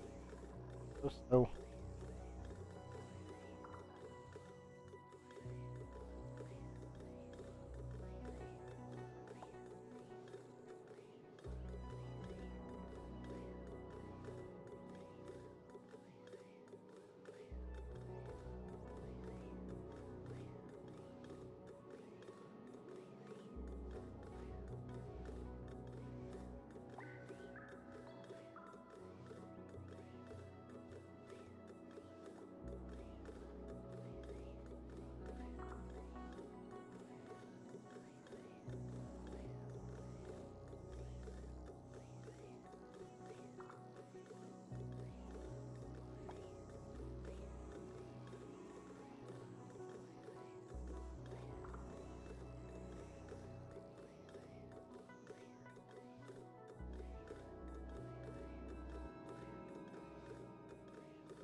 We really are just kind of waiting on the system to get cleaned out. It's gonna be a bit.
Yeah, we're pretty much removing like 0.4 kilograms per each cycle.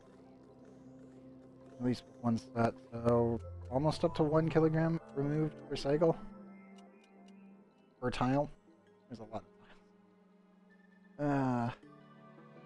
Frustrating.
We'll eventually back out. It's just gonna take some time. Probably vent. Probably run the bottoms and top to vent all the excess steam that's down here while the temperatures are still higher.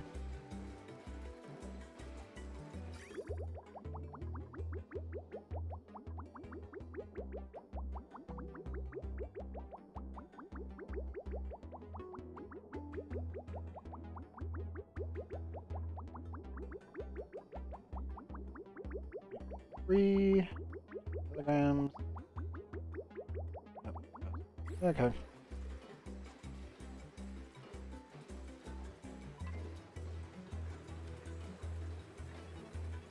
Yeah, we can scoot some of the steam from these chambers out. And successful inventory drop. And what?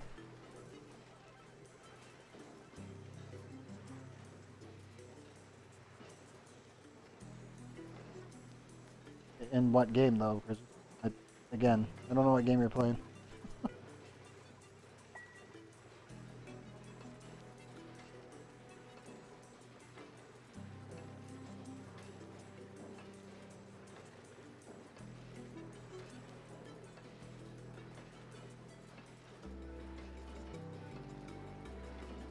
Something else on the Switch, I'm assuming?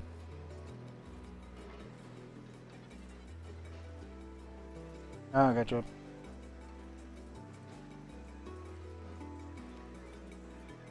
I noticed.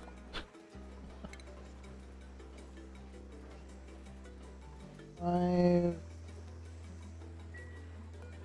that stabilize before I vacuum out anymore. Just trying to speed up the process of getting all the steam out of here to the best of my abilities. Technically scooting it from here and moving it over here so that the vents can go faster.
We'll probably have to fully drain out this area down to like 300, then vent the other side using steam turbines.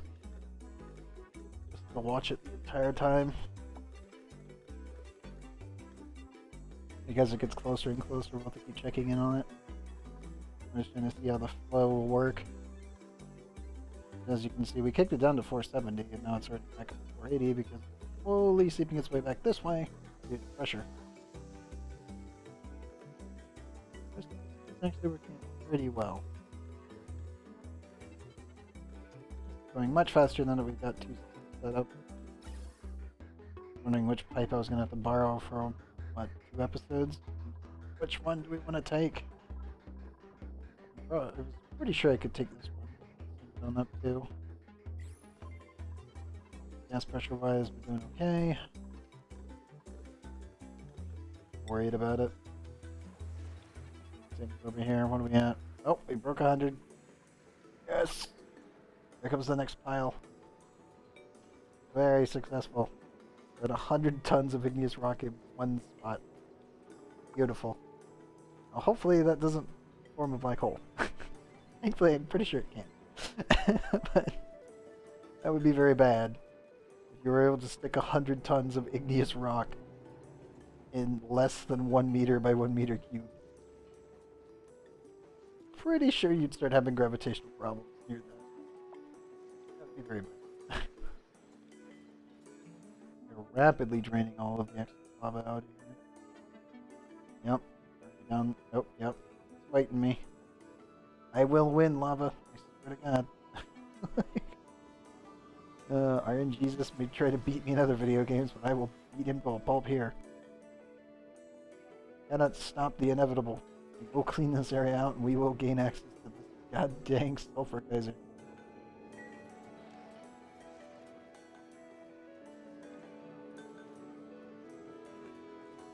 200? Where did the rest of that come from? 300. What?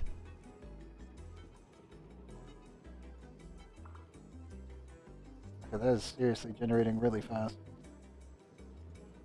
Okay. I can get behind that.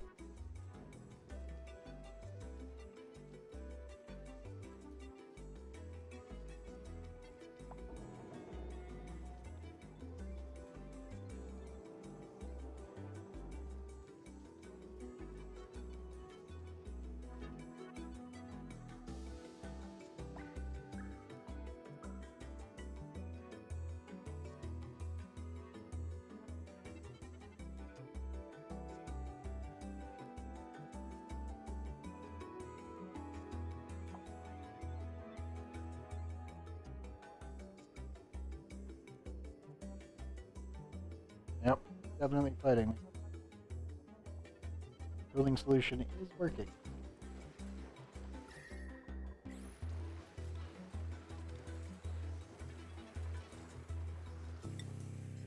Boon. Very sweet. The other dude's doing.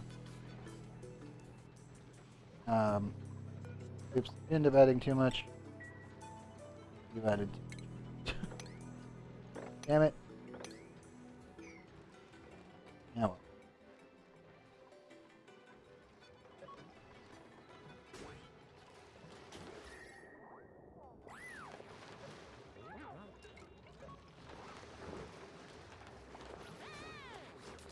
You know what? That's fine. We'll eventually drain out that way. I thought that was overpressure, but it did not. The water's blocking the overpressure chance. I won't. I could just drain it out through the middle, but yes. It's not too hot for the mini gas pump, so we'll just have a very large liquid airlock. You should be going off in 1.3 cycles. When we watch this rapidly expand, this all deplete. I feel like I'm just absolutely annihilating this. Going really quickly. 50 kilograms going.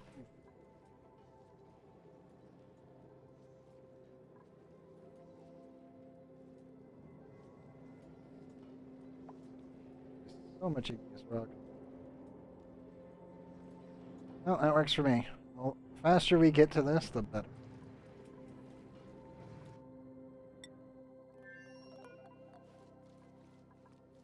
That should go off in 1.2 cycles. Which is very soon.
Should be fine.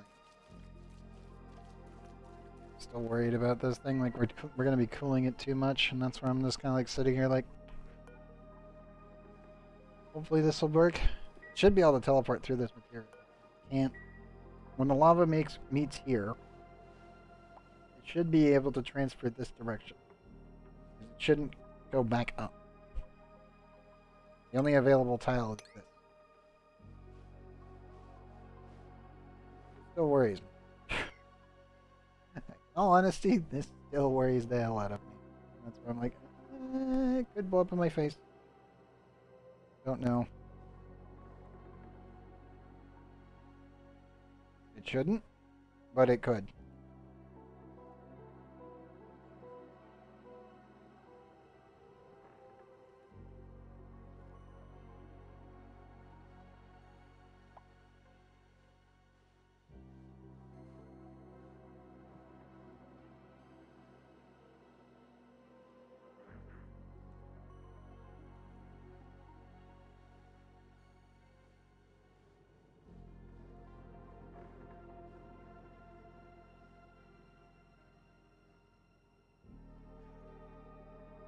Good enough.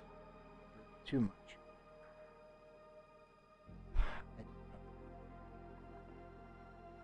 Just looking at my other system, an old screenshot of it. Please don't explode. Please work.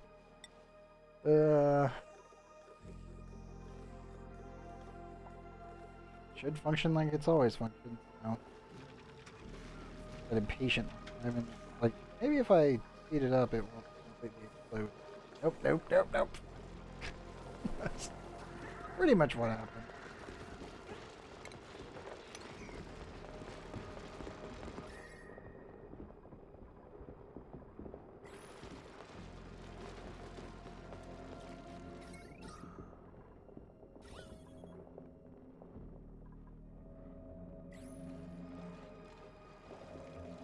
2.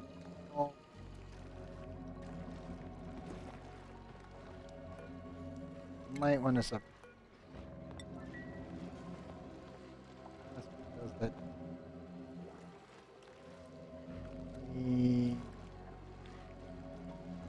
How would you separate that?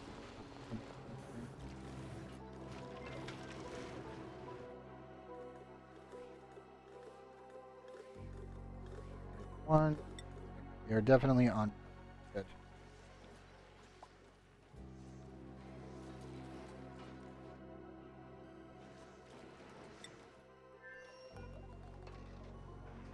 Zero 0.8.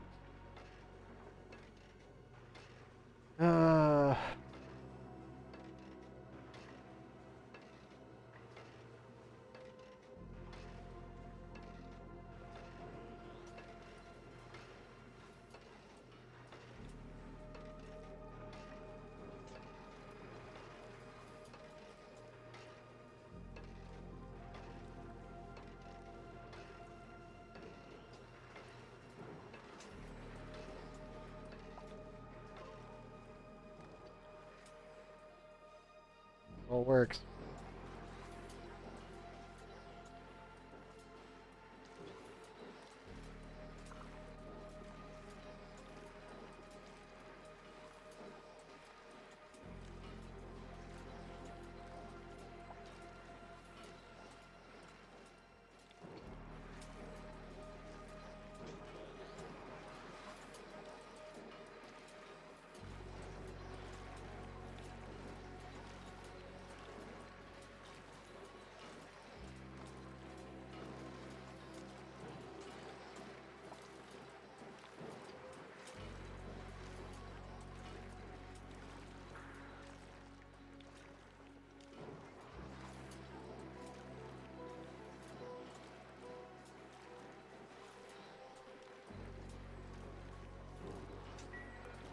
Oh, it does not update. Hmm.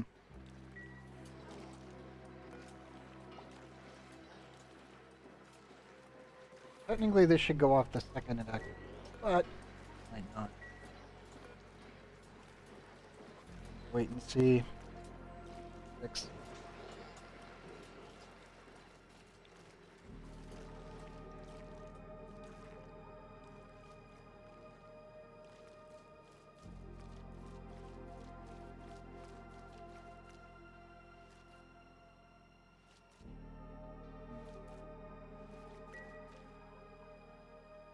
What is currently injecting energy into this room? Guys, 4. Ah, there it is. 430. Okay, what is currently allowing this to run?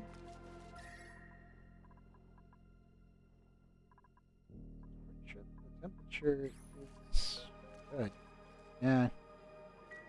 And it's got to be that, which is then injecting its energy into the steam room, which is then heating these up enough so that way they can run, and then that ends up being as well. Because the liquid gets warmed up enough. Odd to me for a second. Where are you running? There's no heat generation, is there?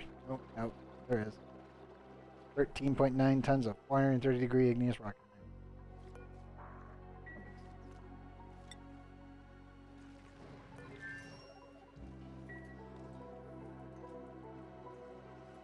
3.9 tons of igneous rock there, and that's slowly going up pretty quickly actually as well. We're draining from in here. And there, and it's actually working out pretty well. I take time. About it. I am content with the progress, especially seeing we sped up everything considerably without hampering it in any way, which is nice. We're 80.5 kilograms. We gotta get it down. I'm pretty sure this should activate the second that it is available to turn on. It's the off gas still. So when we see this thing running, just to off gas its steam, we should be good.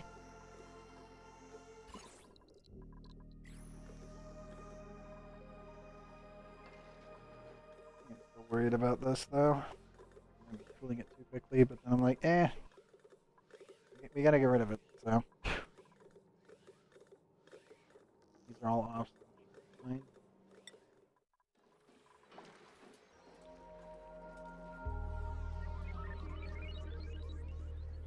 So much material build up so quickly.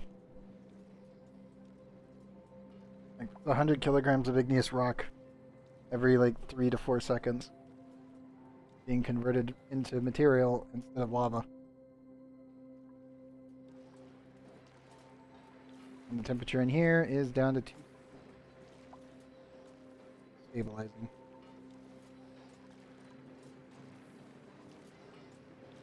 2, 1. Still really goddamn hot, but it's not that hot anymore, which is a good thing. It's cool enough that liquid magma could turn into slightly spongy rock. It's the best way to put it. Uh, process. But it's got to get done. Only way to finish off the entire playthrough before New Year's. Just have to let the system run. There's really not much else to do right now. I can prepare rockets, but we need the radiation. We must get the nuclear power plant and the core cleaned out. Once that's complete, then we're good to go. We can pretty much just beeline it the rest of the way. So why is that low enough? What's going on in here? Those are full, right?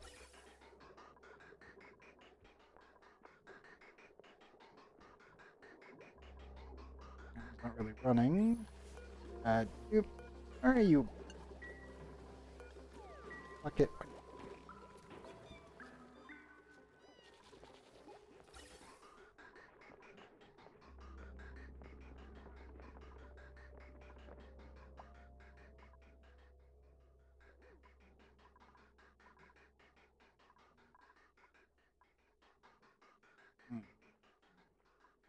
Here in bed, alright. Also, use the restroom real quick. This activity is in 86 seconds. I'm going to do this real quick. That way you guys can see what's going on.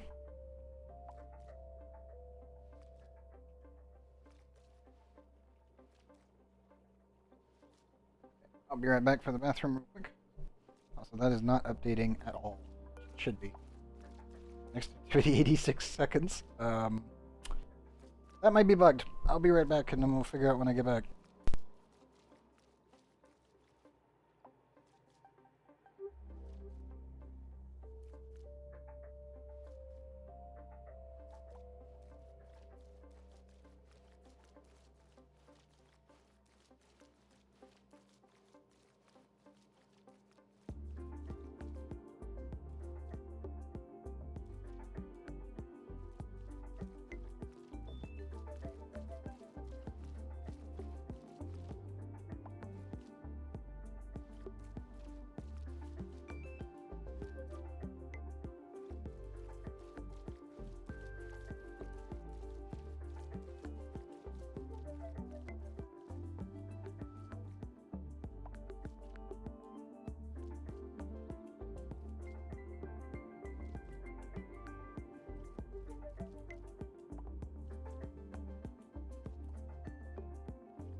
it still hasn't gone off. That's not good.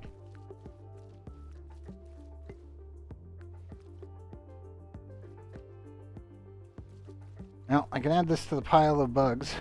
That's definitely in the... Why aren't you going off? At least queuing up to go off.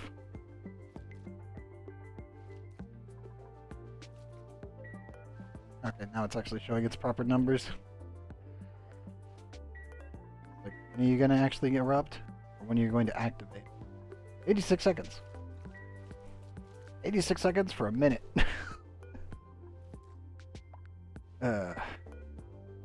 Well, at least it looks like we got the proper numbers now. 1.4. Hopefully that's correct.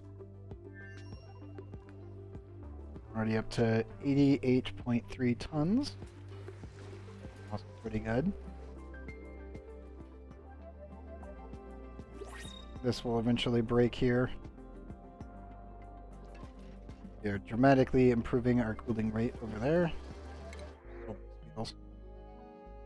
Ludite, nope. Nitrophobic, nope. Chevy Dresser, nope. Researching farming, pretty good, but not cooking errands. Ellie's not a bad dupe.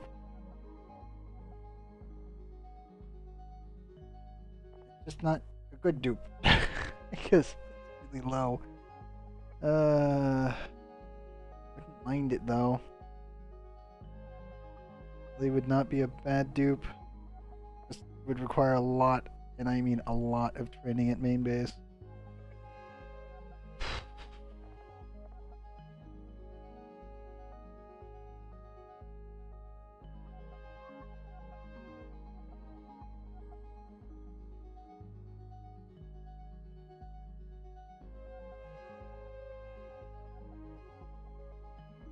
You know what? Fuck it. Let's make Ellie our 35th dupe. Screw it. Means more work for me. Let's see. 2 of these are normally not taken up. Let's see. What name are we going to give Ellie?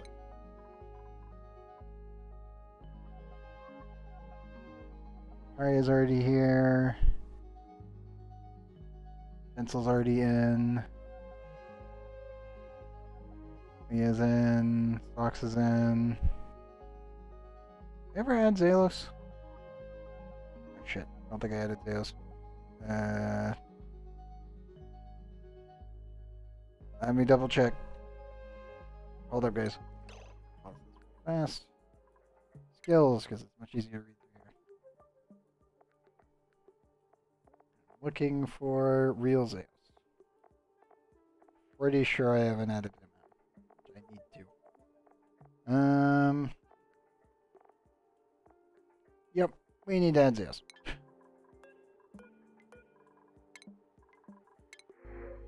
Oop. Underscore. Real Zalos. Welcome to the base, bud. Keep forgetting that we weren't able to get you or Grim in because we haven't found a good dupe to fit either of them in. Okay. You are a standard duplicate. That means I need to put you farming.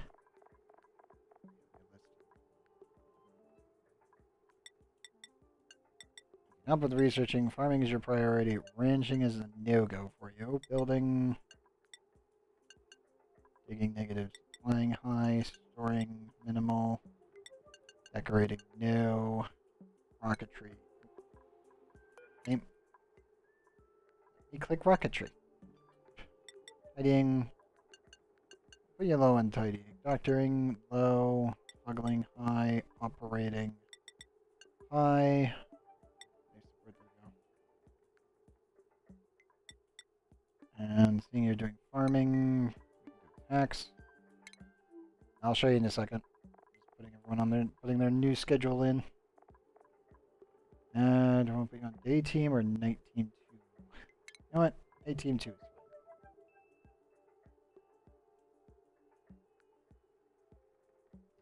Night team 2 is And for skills, let's get you your hat. Let me do supercomputer first. That's research.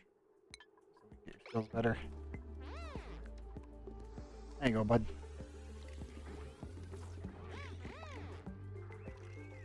And the hat has arrived. Also, you are actually a researcher, which means I need to make another snappy suit.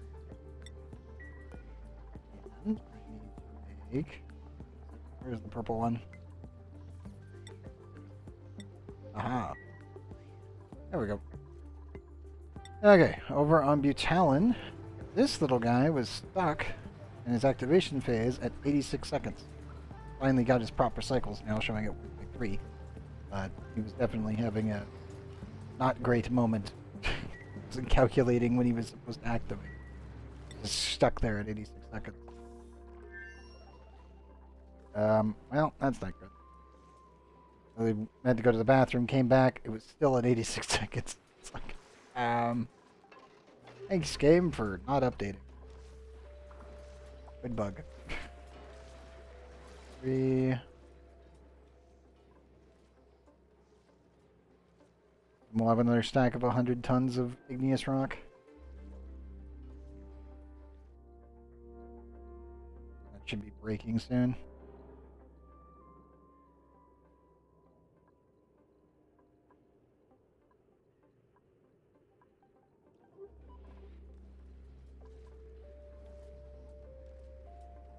So nice seeing this falling by the wayside. Makes it so much easier to clean up if you can convert it all into one material tile. As long as it doesn't form a natural tile. If it does that, you're gonna have a problem. Yeah, looks like we're just not producing enough oxygen.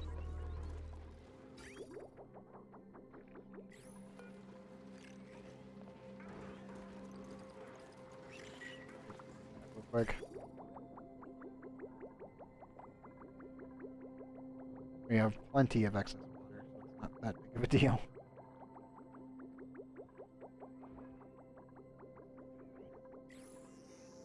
How is this water doing? Was there a toilet system? Oh, that's almost full. Okay. Soon that'll flood the entire system. When that happens, this should start getting some warm water in here, so the temperatures will finally go back to normal. I just gotta wait. But yeah, there's definitely an interesting bug. Looks like it fixed itself. It just took it a while to re-update, so it would start working. Definitely an odd one. I'm also really interested to see what happens when this forms an extra 100 tile, if it will just pop up directly on top of it, or if it will move. It should just pop on top of it. Start making more. 98.3, 8.4. We're mostly just watching to make sure everything works. I don't want any Schrodinger's cat situations again. Like, oh, I looked away from it for 5 seconds. Your dupes are now fleeing. Why? Goes and looks again. Everything is on fire. Like,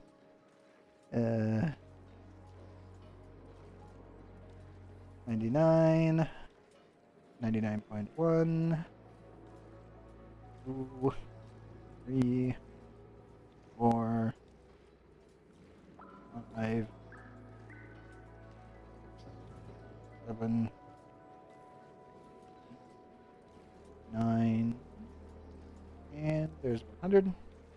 There's another one. Oh yeah, that thing is converting really quickly. That is so good to see. Yes. Go away, lava. I must reach this. Soon. That goes off in one cycle.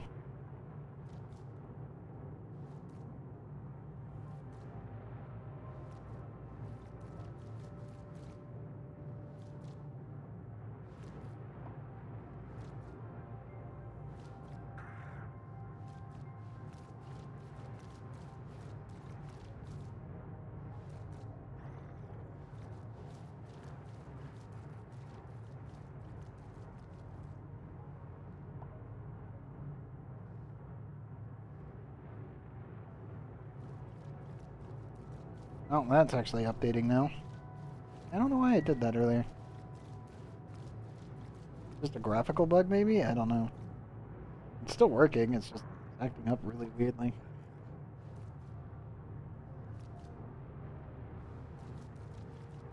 Best guess is the game isn't actually updating on the tick while the volcano's dormant on its way to becoming active. That's why it looked weird. It just didn't make that much sense.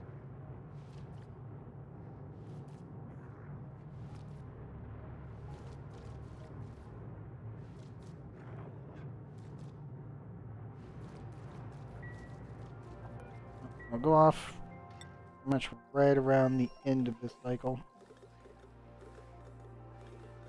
6. How are you guys doing? The oxygen front is fine. Liquid front fine. We've got backed up liquids. Very good. How the pocket doing?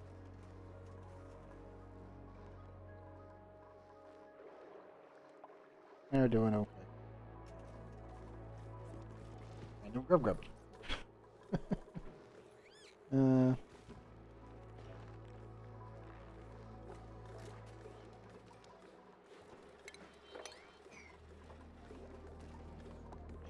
Yeah, I don't know what we're gonna do with this hydrogen vent.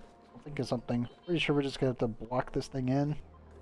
Add a steam chamber here, steam turbine here, and scoop this thing over. I'll probably have to add a wall like right along here. And transfer it in. The real issue is this will need to move. Probably have to go down and up. Yeah. I'll have to move it like this.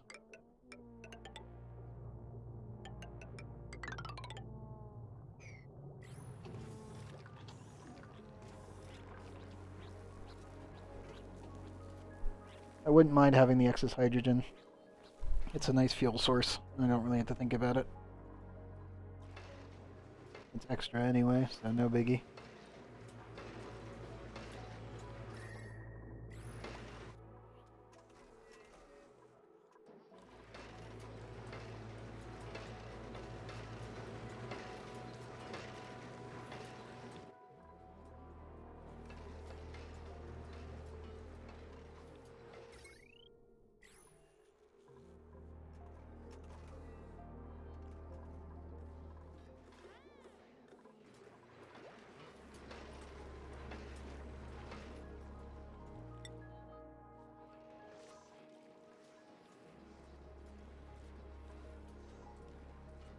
Already up to 10 tons.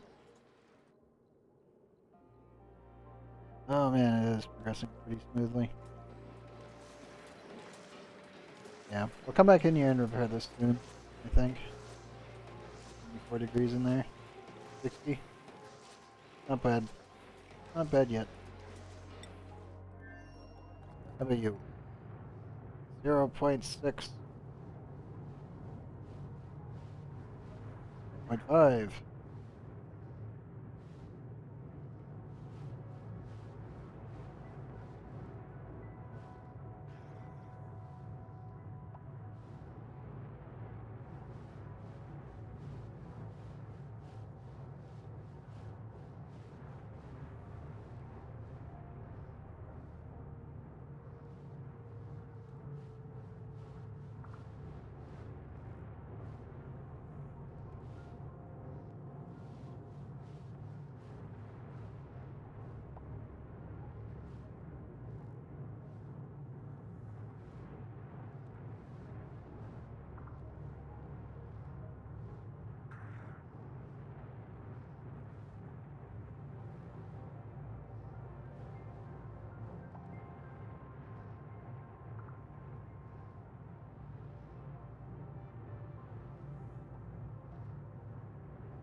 Come on.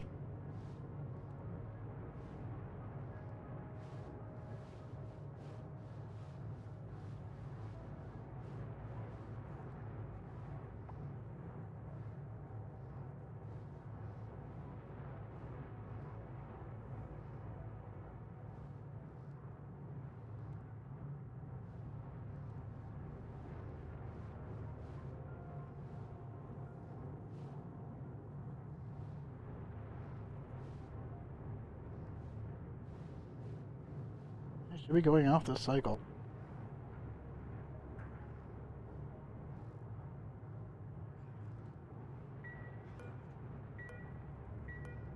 It is updating properly. That's good. And you go off. Let me see if this works still or if you break. Please work. That's all I can ask. Work first try. That's literally all I can ask for at this point.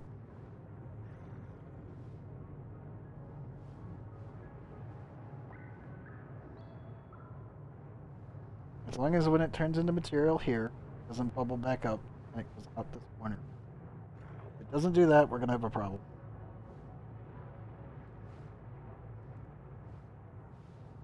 It should work. Good.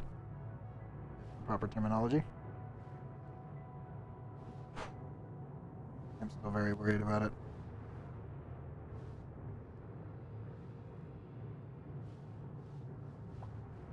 Come on, Volcano, do your thing.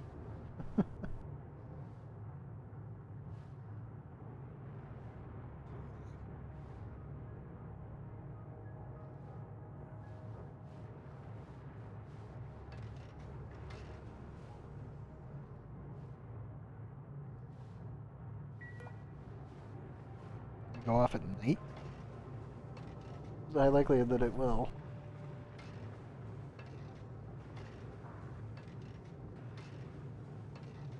As long as it doesn't go off during the autosave period, we should be fine. But it might do that. That's why I'm like staring at it like, please don't blow up. Please don't break the game. Just work. Just erupt normally. Release a giant plume of liquid magma. 96 seconds. Don't.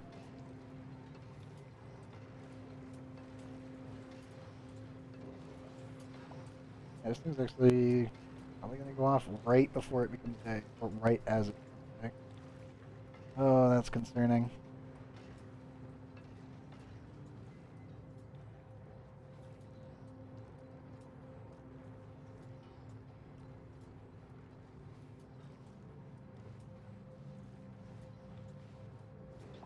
Come on. Go off already.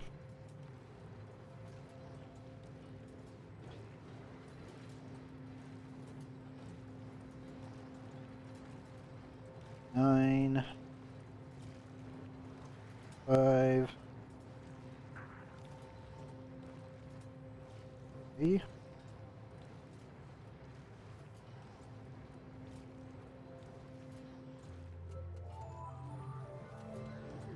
Autosave. New date on. 32 seconds on the clock. Thankfully it didn't go off at the autosave function. Really bad, probably. That can get really weird and derpy, and it's never a fun experience when your POIs are going off during this autosave. Come on, you. 15 seconds. 10, 9, 8, 7, 6, 5, 4, 3,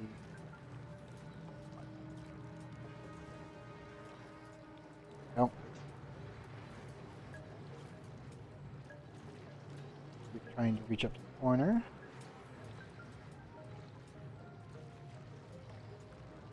Nothing in there.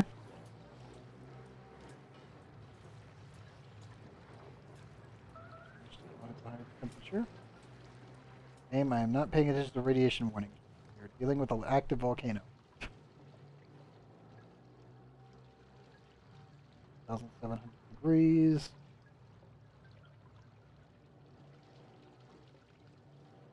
Not overpressurizing myself yet.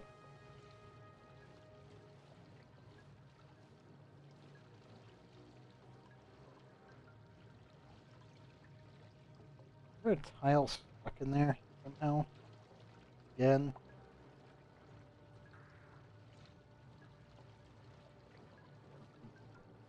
Yeah. Well, it went off. No temperature transfer in this room. It's all going to stay at around 1,700 degrees. This should all go up. Eventually, if there is natural tiles stuck in here, glitched inside, which can happen, then I'll definitely have to wait for this to melt. It looks like it might attempt to do. That's got to hit 1,400 degrees. So hopefully this should be fine. I am very concerned. Don't tell me they're glitched in there.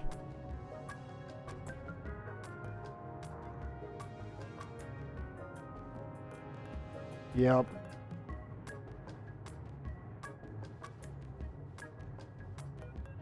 Yeah, there's technically a tile inside of each of these. Can I do this? No. Yeah.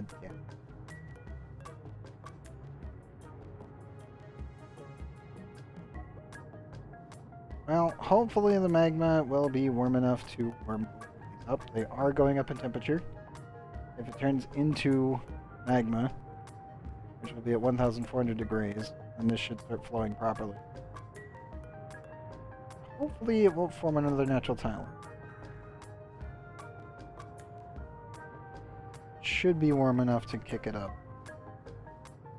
Yes. 300 degrees.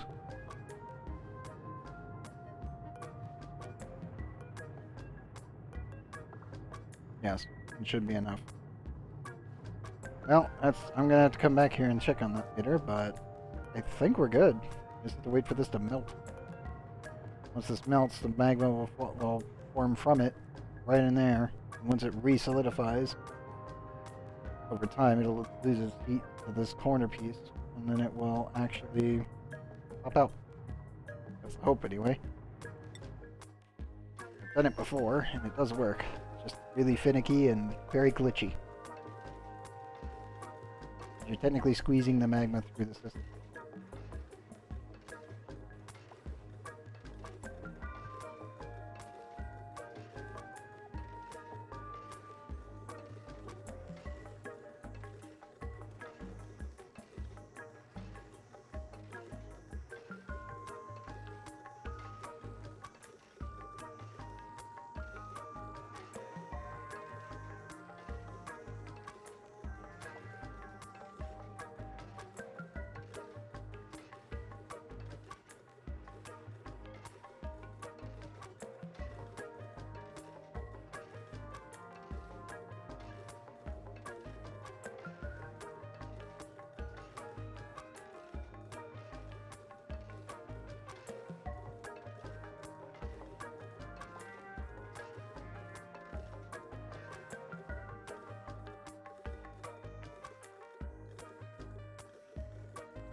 Nice. We've cleaned out another almost 30 kilograms per tile of steam. Soon, very soon actually. Loading system again. Come on, you two. Merge. Get out all the excess gas. Too much of it.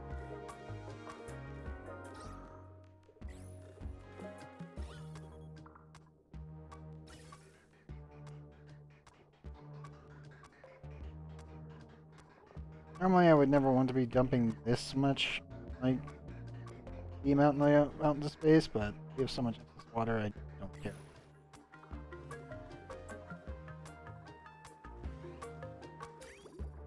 Especially when the second that my plumbing system hits cap, then we just immediately flood the system. Really too much.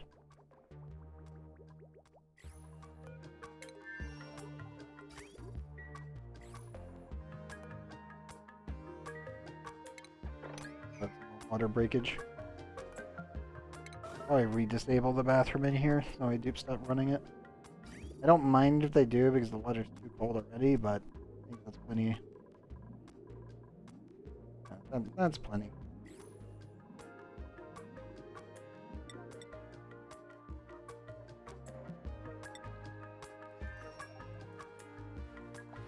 Don't clean that up.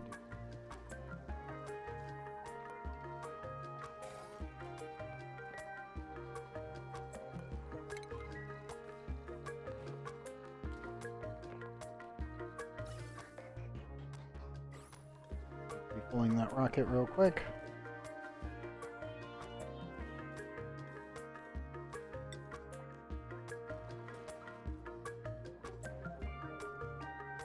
$44 tons already.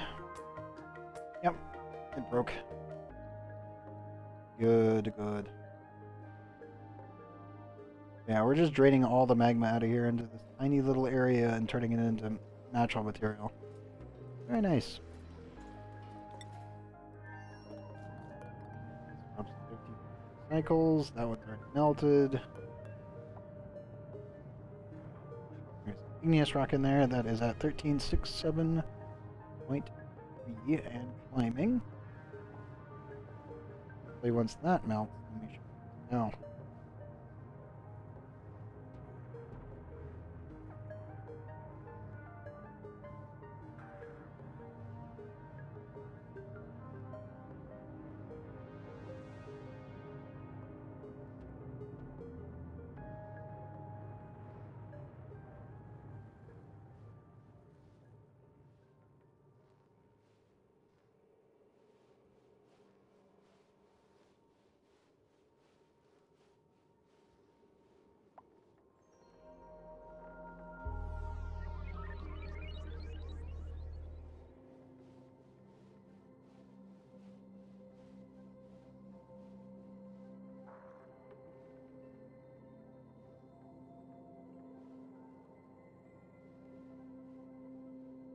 Come on. Higher, damn it. It's like, go, go, go. Melt, damn it. Come on, physics, do your thing.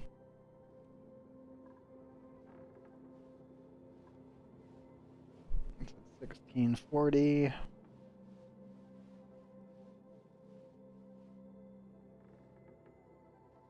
And we gotta break 14. 1414 or 1413? No, 1413 is what we need to break. Once it hits over 1413, then it'll melt into magma. We're very close to it. Come on, you. 94, 95. Should hopefully work.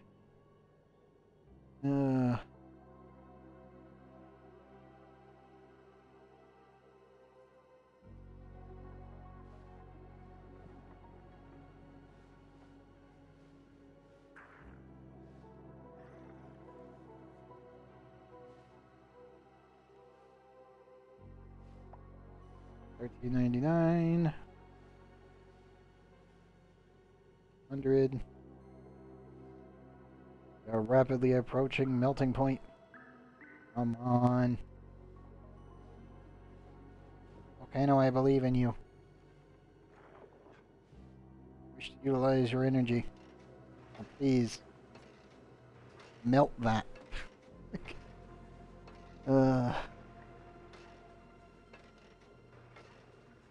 46.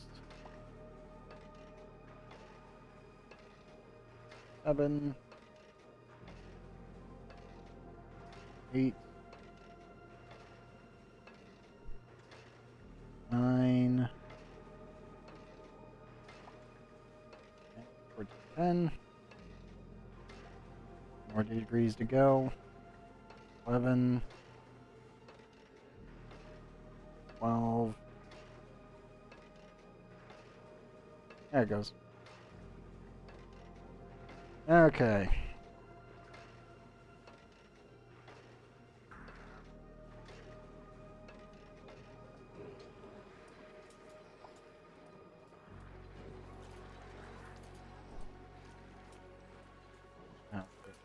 temperature, very good.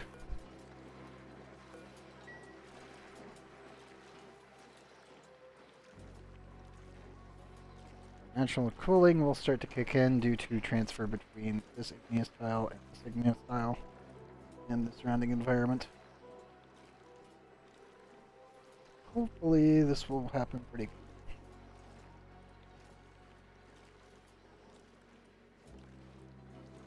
Once the temperature stabilizes, that is.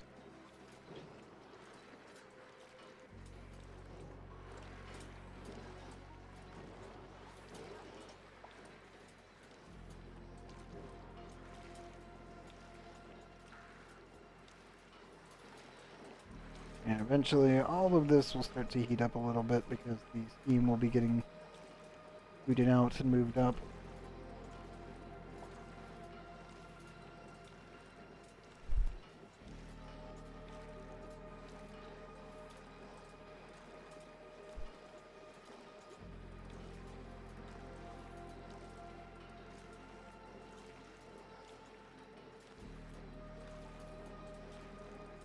It'll be slow, be efficient.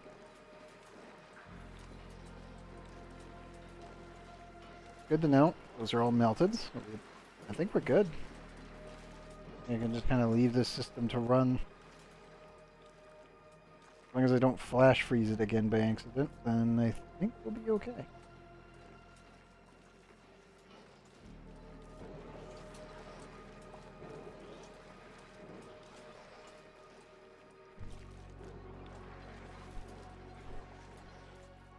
Temperature's still going up. Good. I think we're fine. This should not explode or lock up anymore. Yeah, adding a temperature ship light there was a dumb idea. I was like, maybe I could make it go a little bit faster, but it might end up flash freezing in the mesh tile. Puts it down. Kaboom! Shit. uh...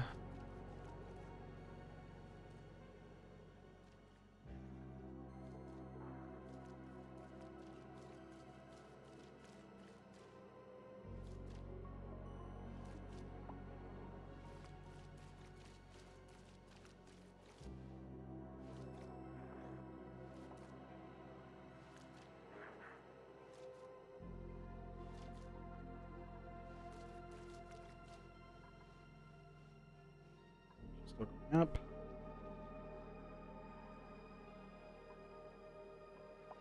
Should start going down from now.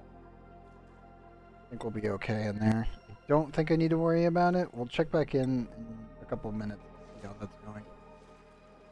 But I am quite certain we're okay now. And that shouldn't break again. It could. No promises, but it shouldn't.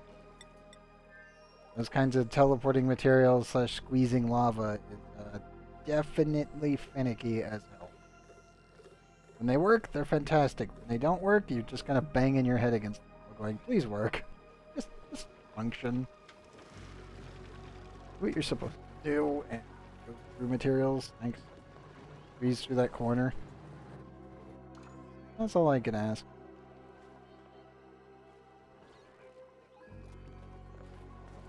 I'll definitely have to wait and see on that one.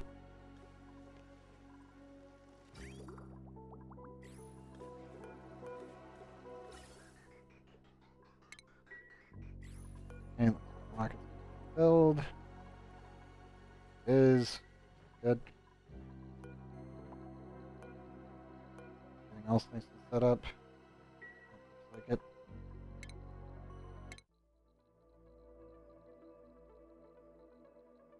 Check it. Come back. We need to go to Drapola and then do it. 1, 2, 3, 4. Yeah.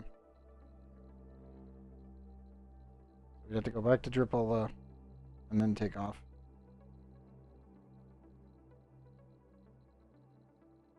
Technically, I could land a rover on here. It'd be kind of pointless for the time being, but I could do it.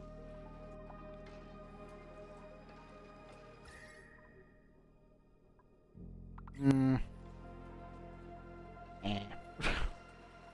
I'll just clean this out, then add stuff. This is, I mean, we're slowly draining the pool. It was all completely filled just a little bit ago. So beautiful seeing it all shrinking away, ever so slowly being converted into natural material for base building. Researching, tidying, interior decorator, skilled super hard digging, plant murderer, no. Bottom of stomach, I don't care, but plant murderer is a no. Biohazardous, caregiver, buff, green thumb. They do have farming, but they have nothing else going for them. I mean, that's a no. And then Joshua with mole hands. They have no digging. And unpracticed artist. Joshua, sorry to report, but also no.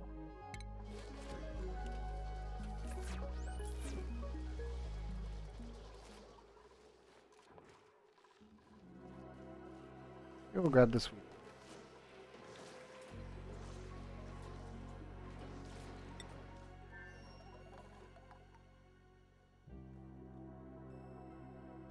If I had a more usable water source here, I'd probably set up the steam rocket to be able to be used here. I don't really have a usable water source.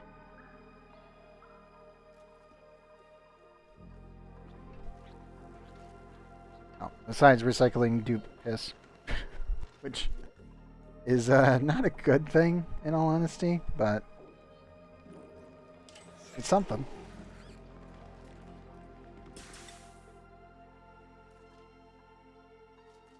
Technically, Butalin wouldn't if it wasn't for this one cool steam vent.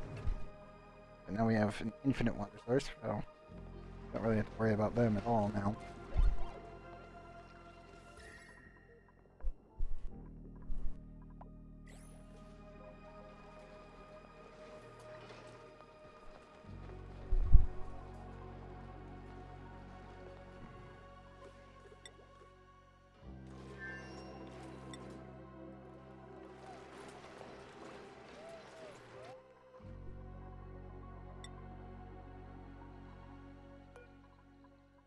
Actually,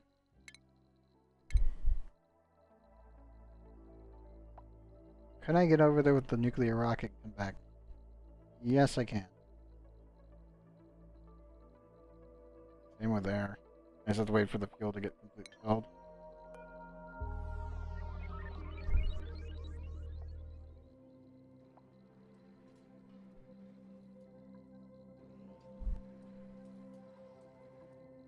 I would need to dump the cargo bay and the artifact transport module.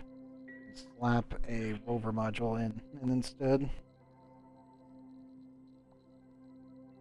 But we would be able to get there.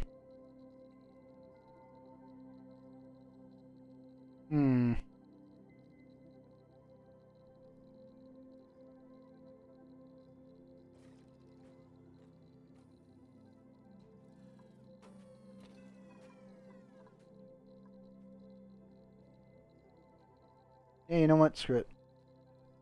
That's what we should set up. Should also probably be sending more plastic to Ikillen.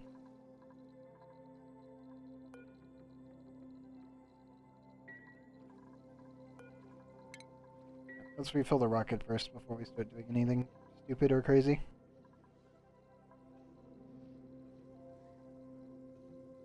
Alert cruiser.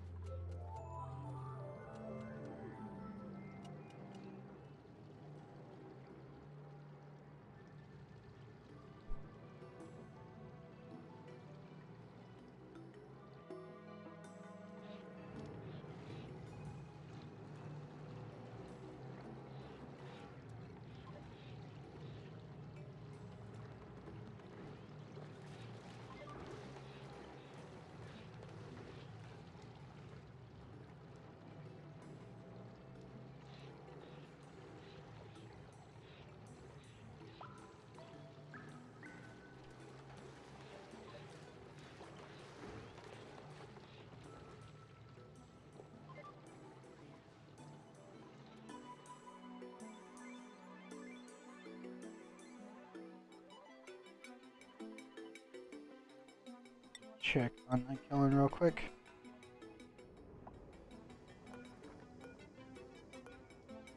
probably need to put 2 rovers down. Speed up the process.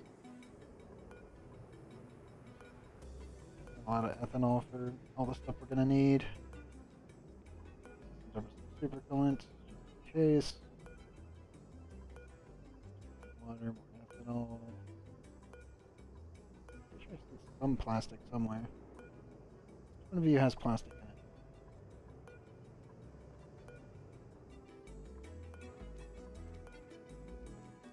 It's not.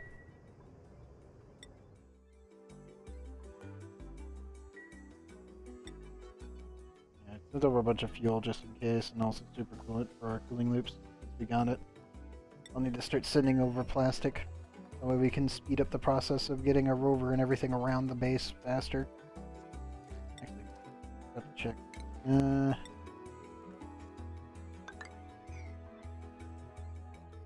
Yep. Typical operation required.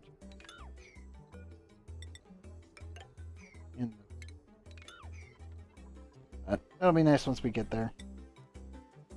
Build natural tiles and then replace everything with plastic afterwards. No, I should say we'll place normal tiles for basic stuff. I think we can do... Can we do metal tiles? Yep. Okay. Where is our rover right now? Rover buddy, where are you? Crap. I lost him. Rover? Construct order. Where is he?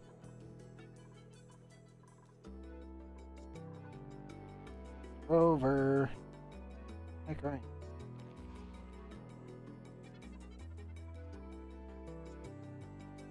I don't see him.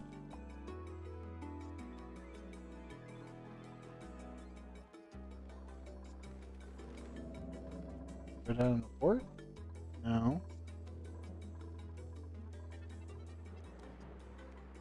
Oh no, he got shut down in the lake. Man down. Damn. Well, he did a really bang up job cleaning up the base. Most of this has all been sweeped. A lot of this, most of this. Nice. I approve, little buddy. I'll recycle your battery and put you right back together when we come back.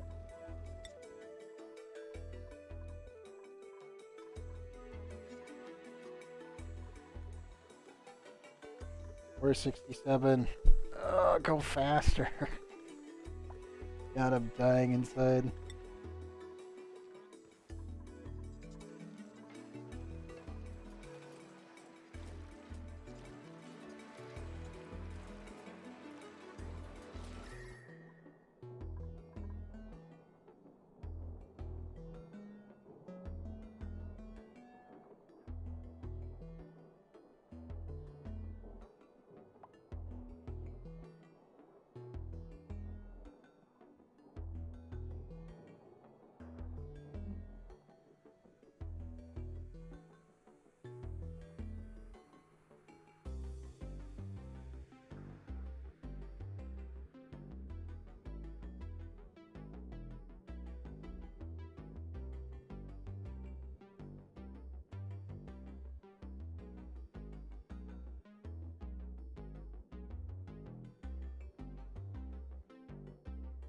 Come on, you.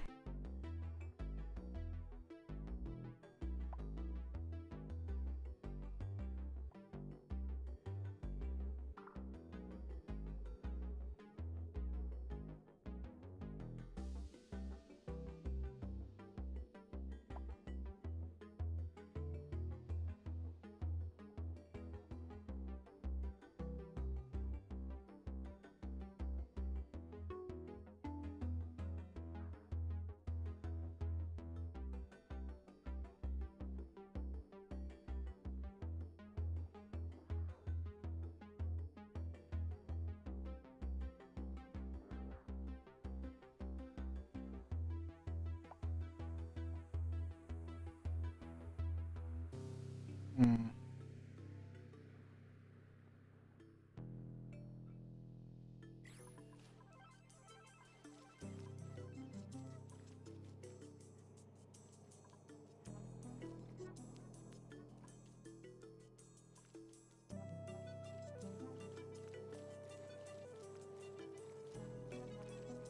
is slowly warming up.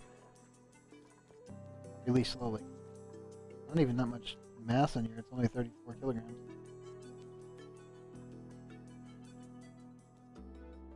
It's quite low.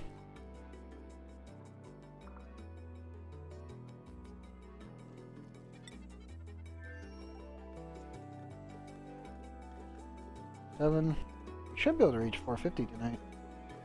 Well, maybe. Definitely 460 for sure.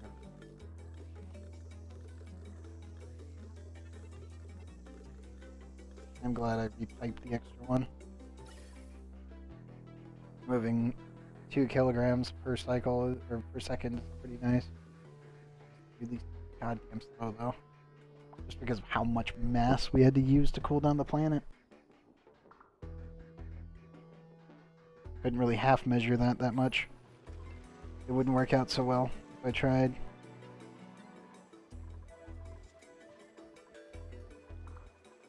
No. Right. How cold did that get?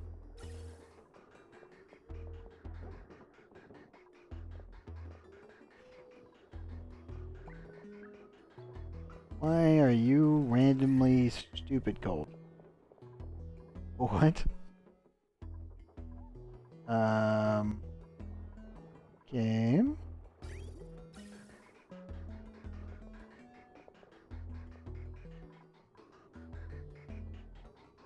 burns off most of it.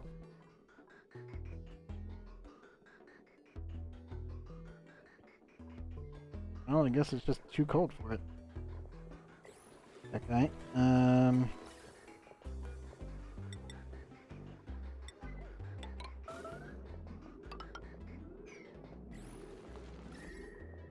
it's too powerful. It is super coolant powered, so that makes sense.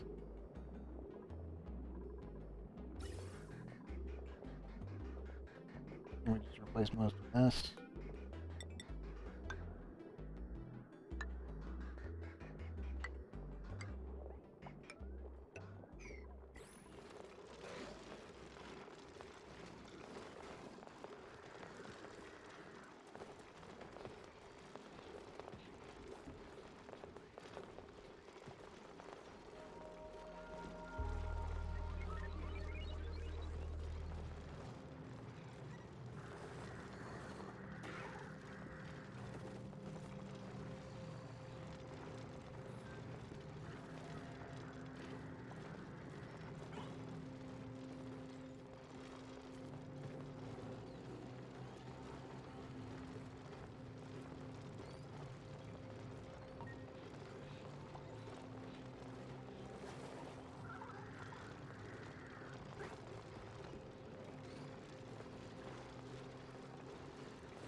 Come on, dupes. Get over to it. It's not having granite left? Is that what's going on? Hmm.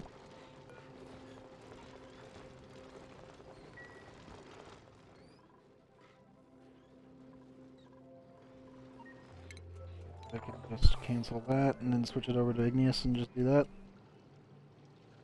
We have plenty of igneous now. We must be out of granite again. Which sucks. There's really nothing I can do about it. Now we've got it, but just aren't bringing it.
Oops, please get over here. Clean this up.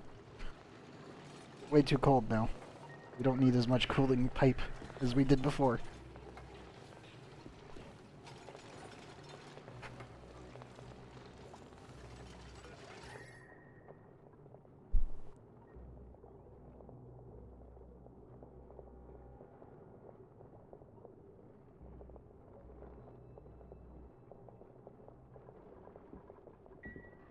You have to be very careful I don't accidentally overcool stuff.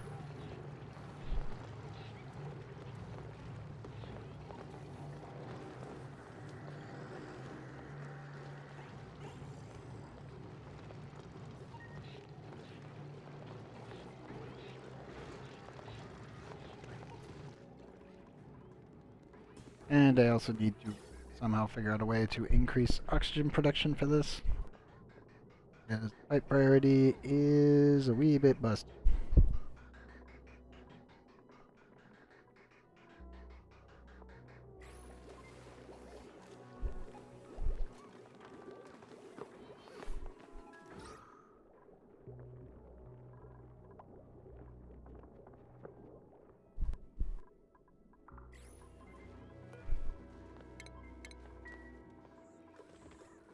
Turn this off for a second. System handle itself again.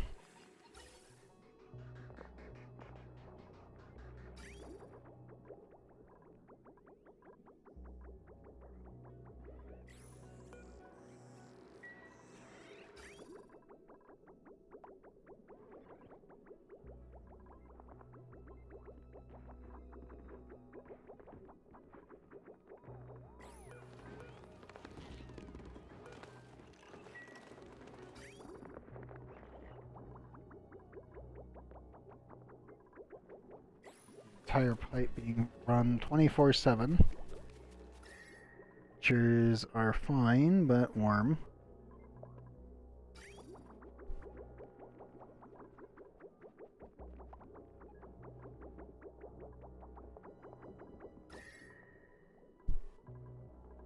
We have 21 dupes here with a full Rodriguez. Full Rodriguez can handle 35 on its own. Well, 34.6. If I remember correctly. Second Rodriguez is not even running at the moment, just because we've not had any excess water to be sent through as a system.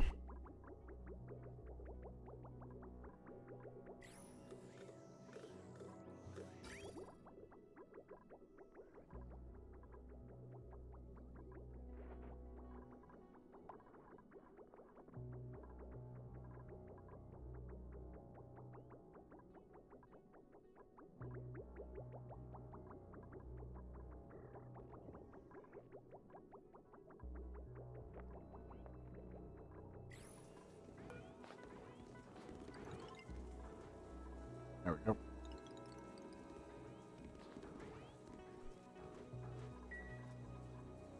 Queued that one up. Start draining that one.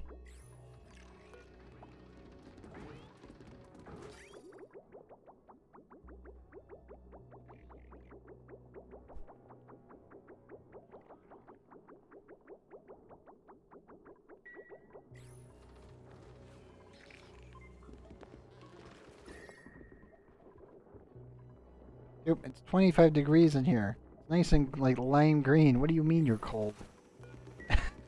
My dudes is like, I'm cold. I'm just like, how?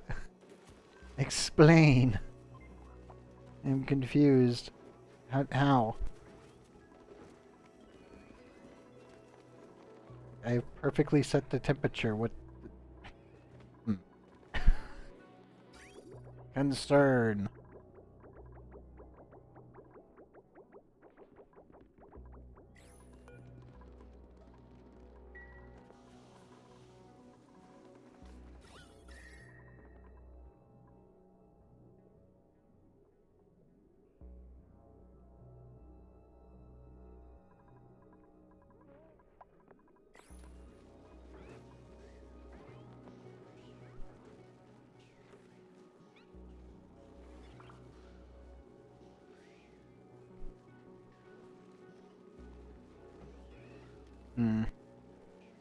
Let's not get any oxygen warnings.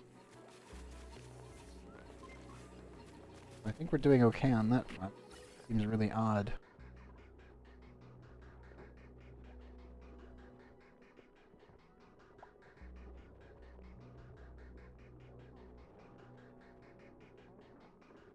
Yeah, screw it. 41%.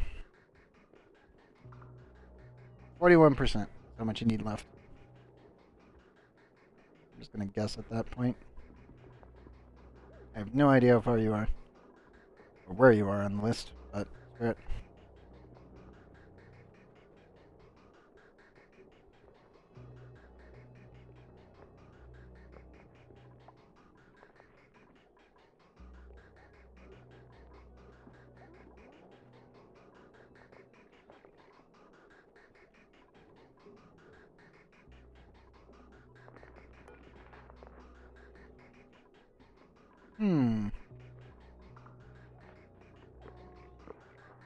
Oh, I think I see the problem with what's going on. My pipe already fucked up due to the save load. There we go. See if that fixes it. This line right here was getting stuck. Made no sense.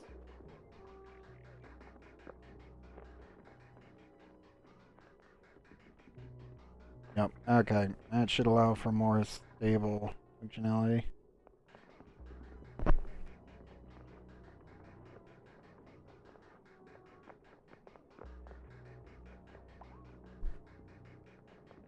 High priority's getting kind of weird.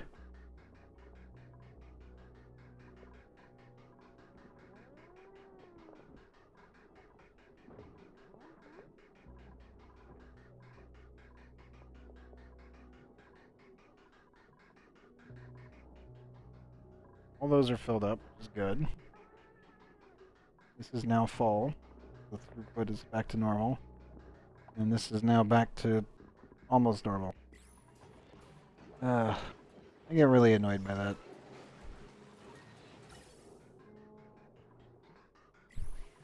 And that's got to now vent.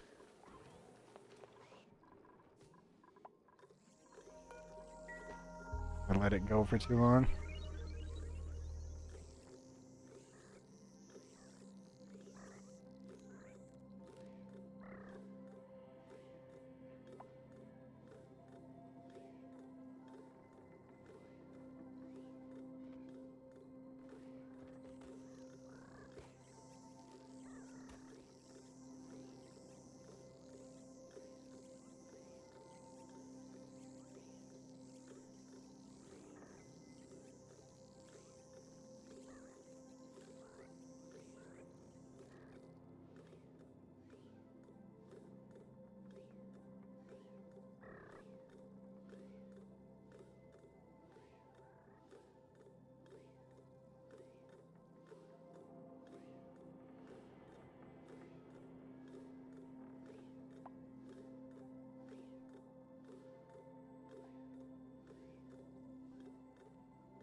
How much extra CO2 are we yeeting into space? Might have been, actually. Yeah.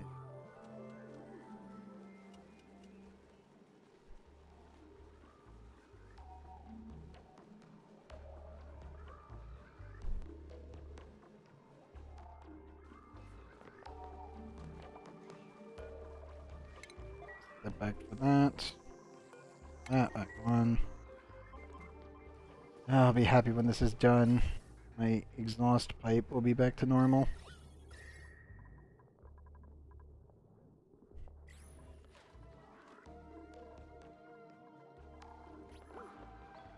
Nuclear rocket's filling back up pretty effectively. Check on the volcano real quick. Yeah, it's ever so slowly cooling down. So frustrating.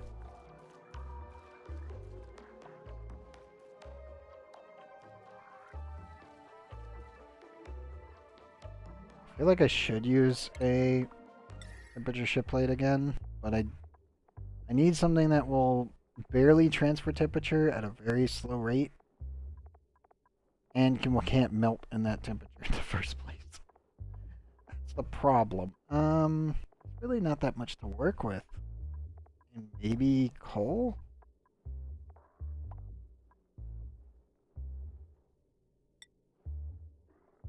That's the only thing I can think of. I'm like, that'll melt, that'll melt, that'll melt. And diamond won't, but it will be too quick. Obsidian won't, and it will be too quick. Igneous rock will definitely get way too hot.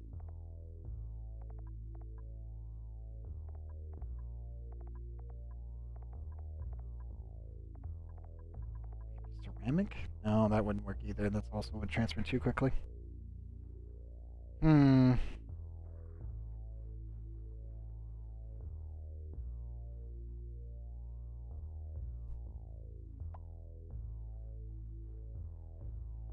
We just gotta deal with it.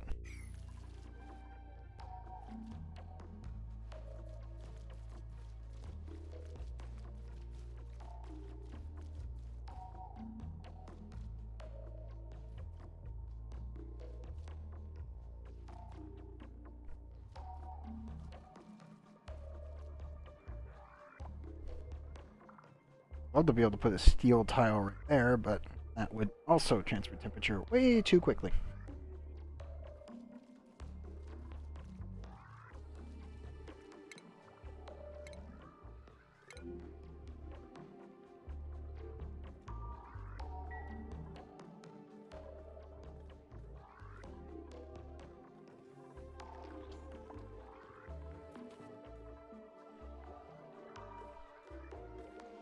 Got nothing on that one. Oops, can you guys like actually build this or what?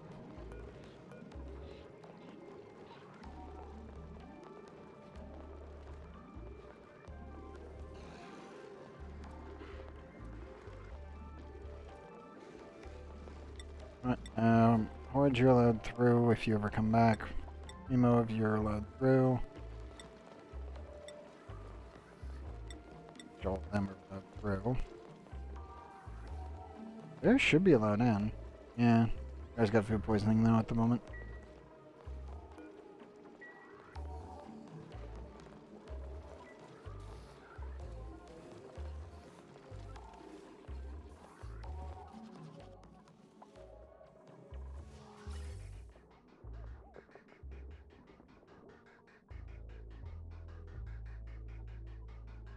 Oh, that's the problem. Not merging right. It's like, wait, why am I seeing oxygen? Oh, because the pipe priority broke on save load again. God damn it. Why is this not functioning? This stupid thing is broken. That's why. Again. There we go. Now, this one will fill up here.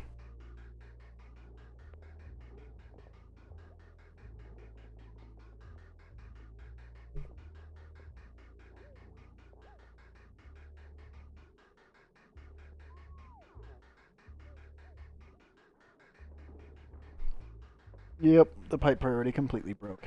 God damn it. I'll probably have to rebuild that later.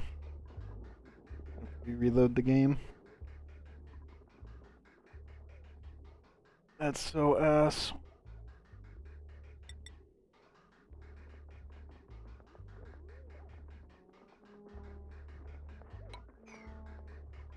Like, that's just not even funny. So goddamn stupid. It's like, yeah, this was set up exactly so that with the pipe priority would function. Saves loads. No, well, it's not working anymore. Come on. Why fix your stupid freaking pipe priority orders? I don't even know what they broke. All I know is that it's definitely messing up over here.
I'm going to separate that. Guess it's going to require some rejigging to make everything work. Just because of that problem.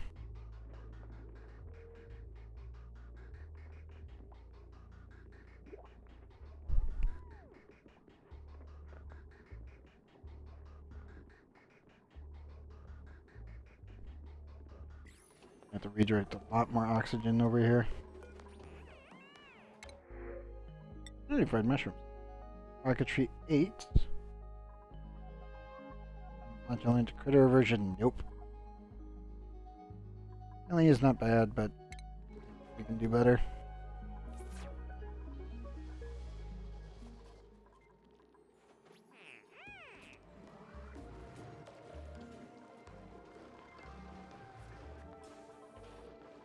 I might need to limit who can go through this door. Reduce on oxygen burn. At least for a little while. Till the system resorts itself out.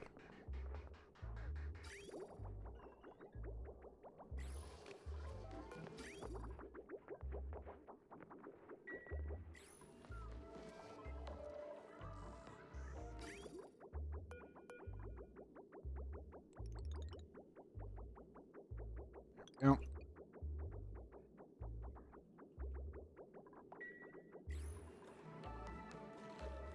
go. Okay. Dump that. I'm also going to shut the valve. Allow the water to back up. Clean that up.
Are we just going to force the excess water through the system? Hey, fuck it. Just rapid advance this thing.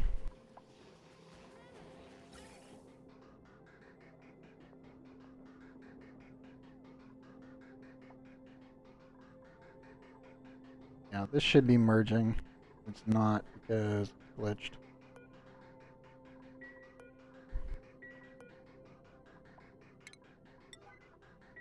Rid of that one. Should hopefully force pipe priority. Crossing fingers. I don't want it exploding.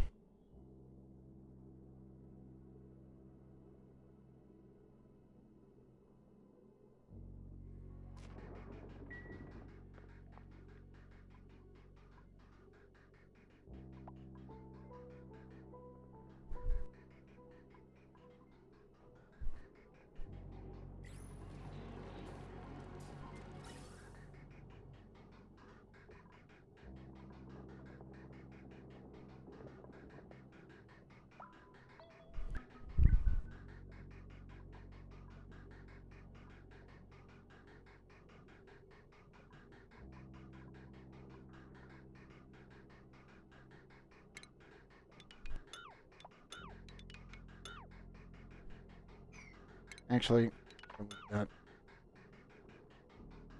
can repopulate that pipe later.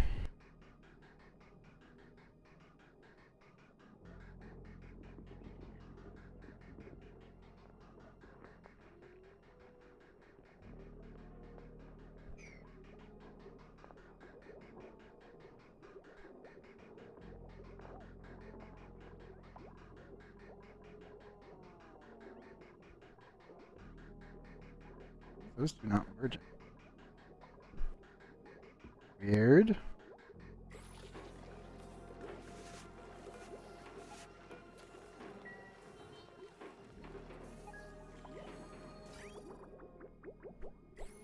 Huh. Interesting and weird at the same time. All that's done.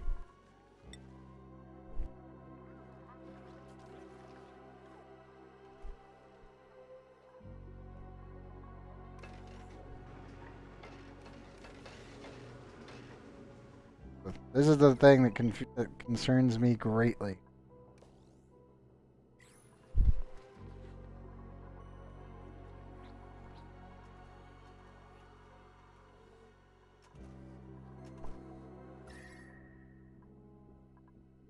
Might want to redirect all of my power into a steam box, like right here.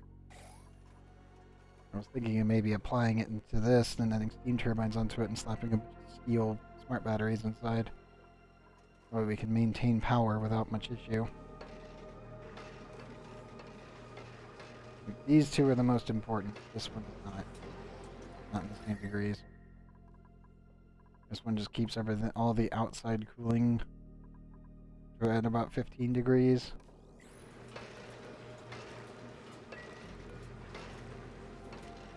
Up to 25. That way this doesn't run in these too well. I can conserve power.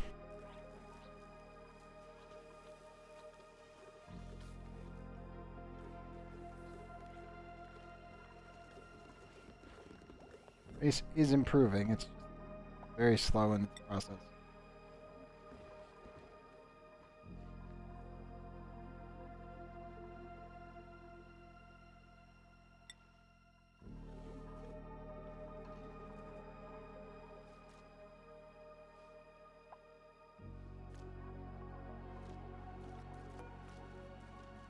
Cycles.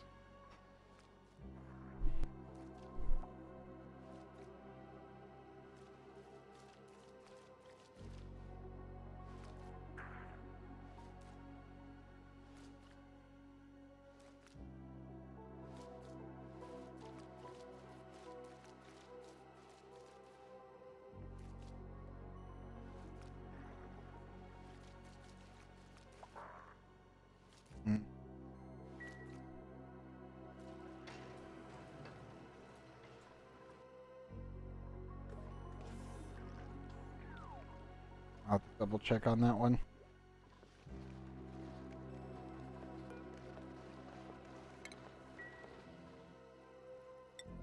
But for now,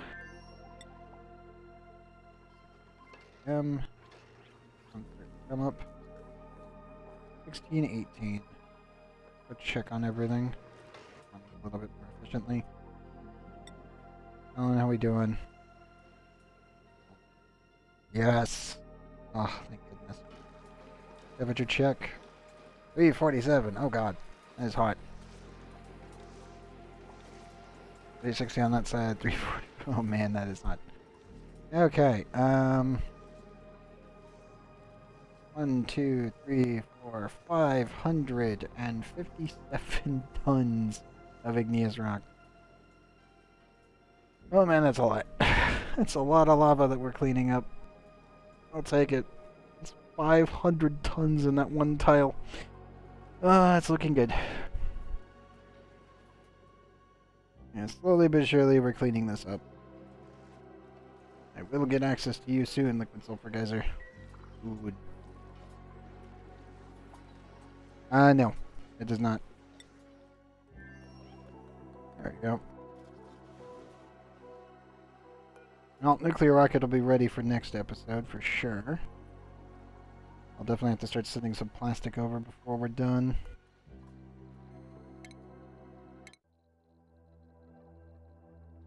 Yep, we're getting there. We'll definitely be able to probably bring a rover with us and drop it off. That'll definitely be for episode 95. I'll send a bunch of plastic over first, get the rocket prepared though. Then send the plastic, then we'll drop the rover off, start building everything. At least in natural tiles, and then we'll replace it with all the plastic that we land over here. That'll be the primary focus. Other than, you know, getting the nuclear reactor vented. It's progressing smoothly, it's just really slow.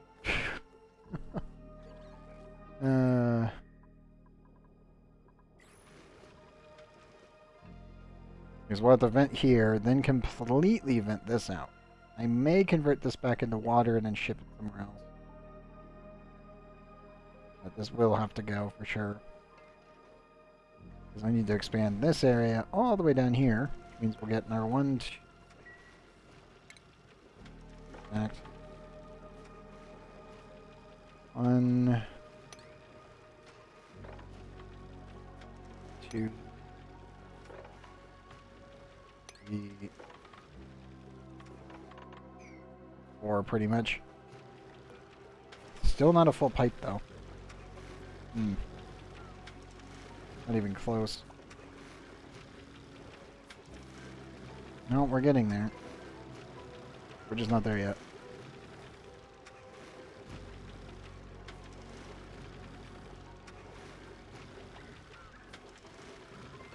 Also, I need to run that for a little bit.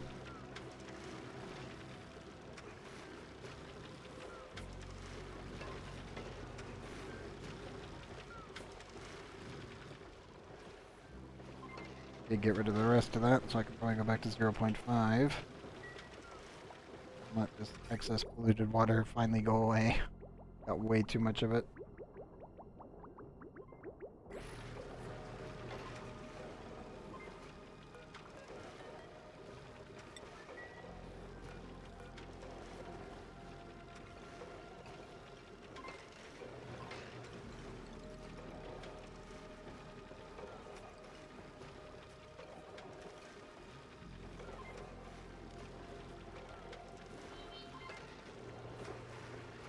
There we go.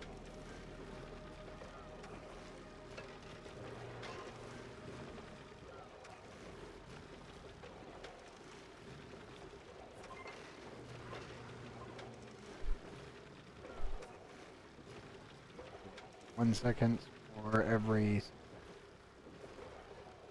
59.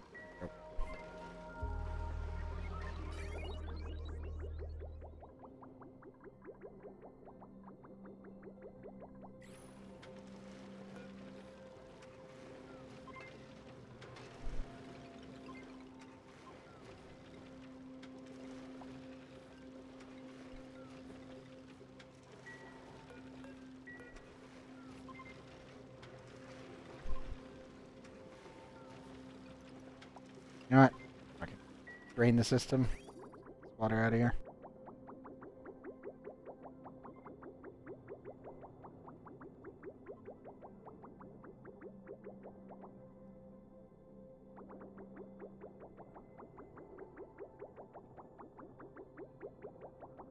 Once it's all filtered through, then we should be good to go. Okay. Now let's set it back to what we had. I'll do 1 second just to allow it to go through, no problem. Yep, we got below 460. I will take it.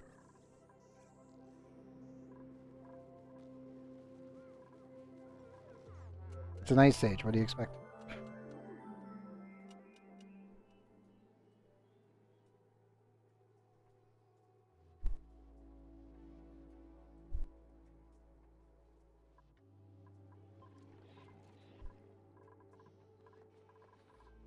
What's Supercom we got?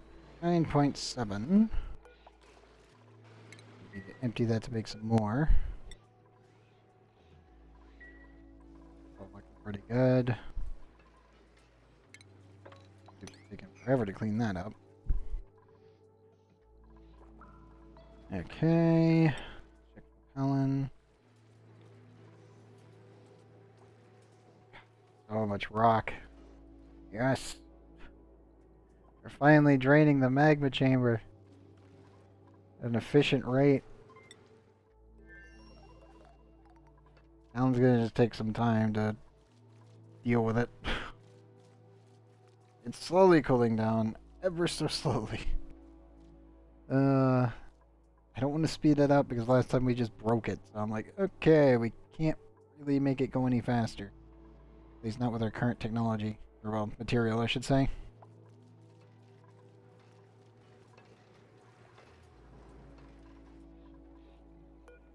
Water-wise, doing pretty good. All across the board.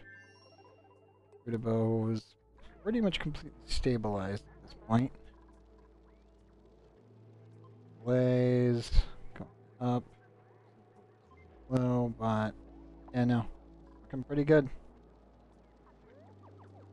Like our Paku fillets are going to go up as we get more of them. We pretty much have an infinite supply of food there now. We can always just leave and then come back.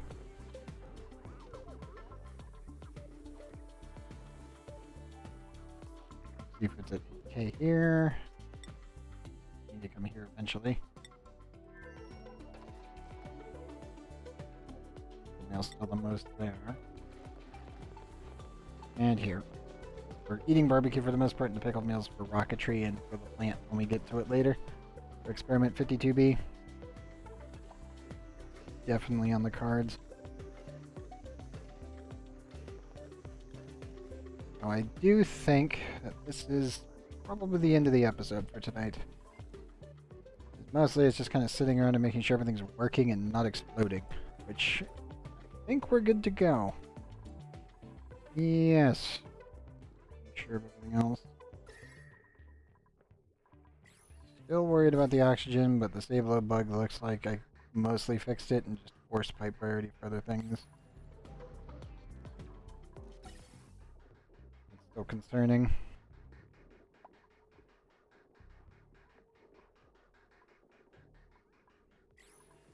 Eventually this one should back up. Yep.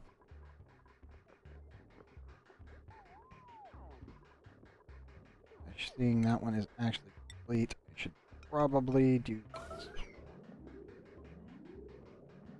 Yes. We're not really running our primary suit dock here, we're running all the smaller suit docks, slightly more efficient, so. I don't need my dupes running around in suits all the time yet. That should hopefully improve throughput. Yes, it is. Just a little bit. It is enough. Okay. Let's drop a save here. We've made it to 1619. Very nice. On our way to 2,000 cycles. Feels good. Feels really good. That nuclear power plant as well should be online in a couple episodes now.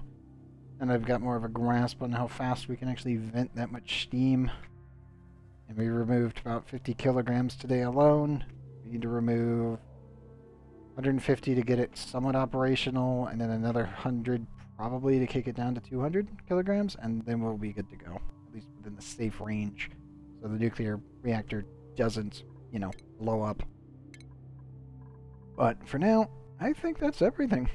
Looking pretty good. Do this and turn that off. But yeah, I am content with our progress for tonight. I will have to double check on that volcano though, because I'm looking at my old system and it works just fine. This one, not really doing the rest. So we'll have to worry about that one later. But yeah, for now, I think that's it for episode 94.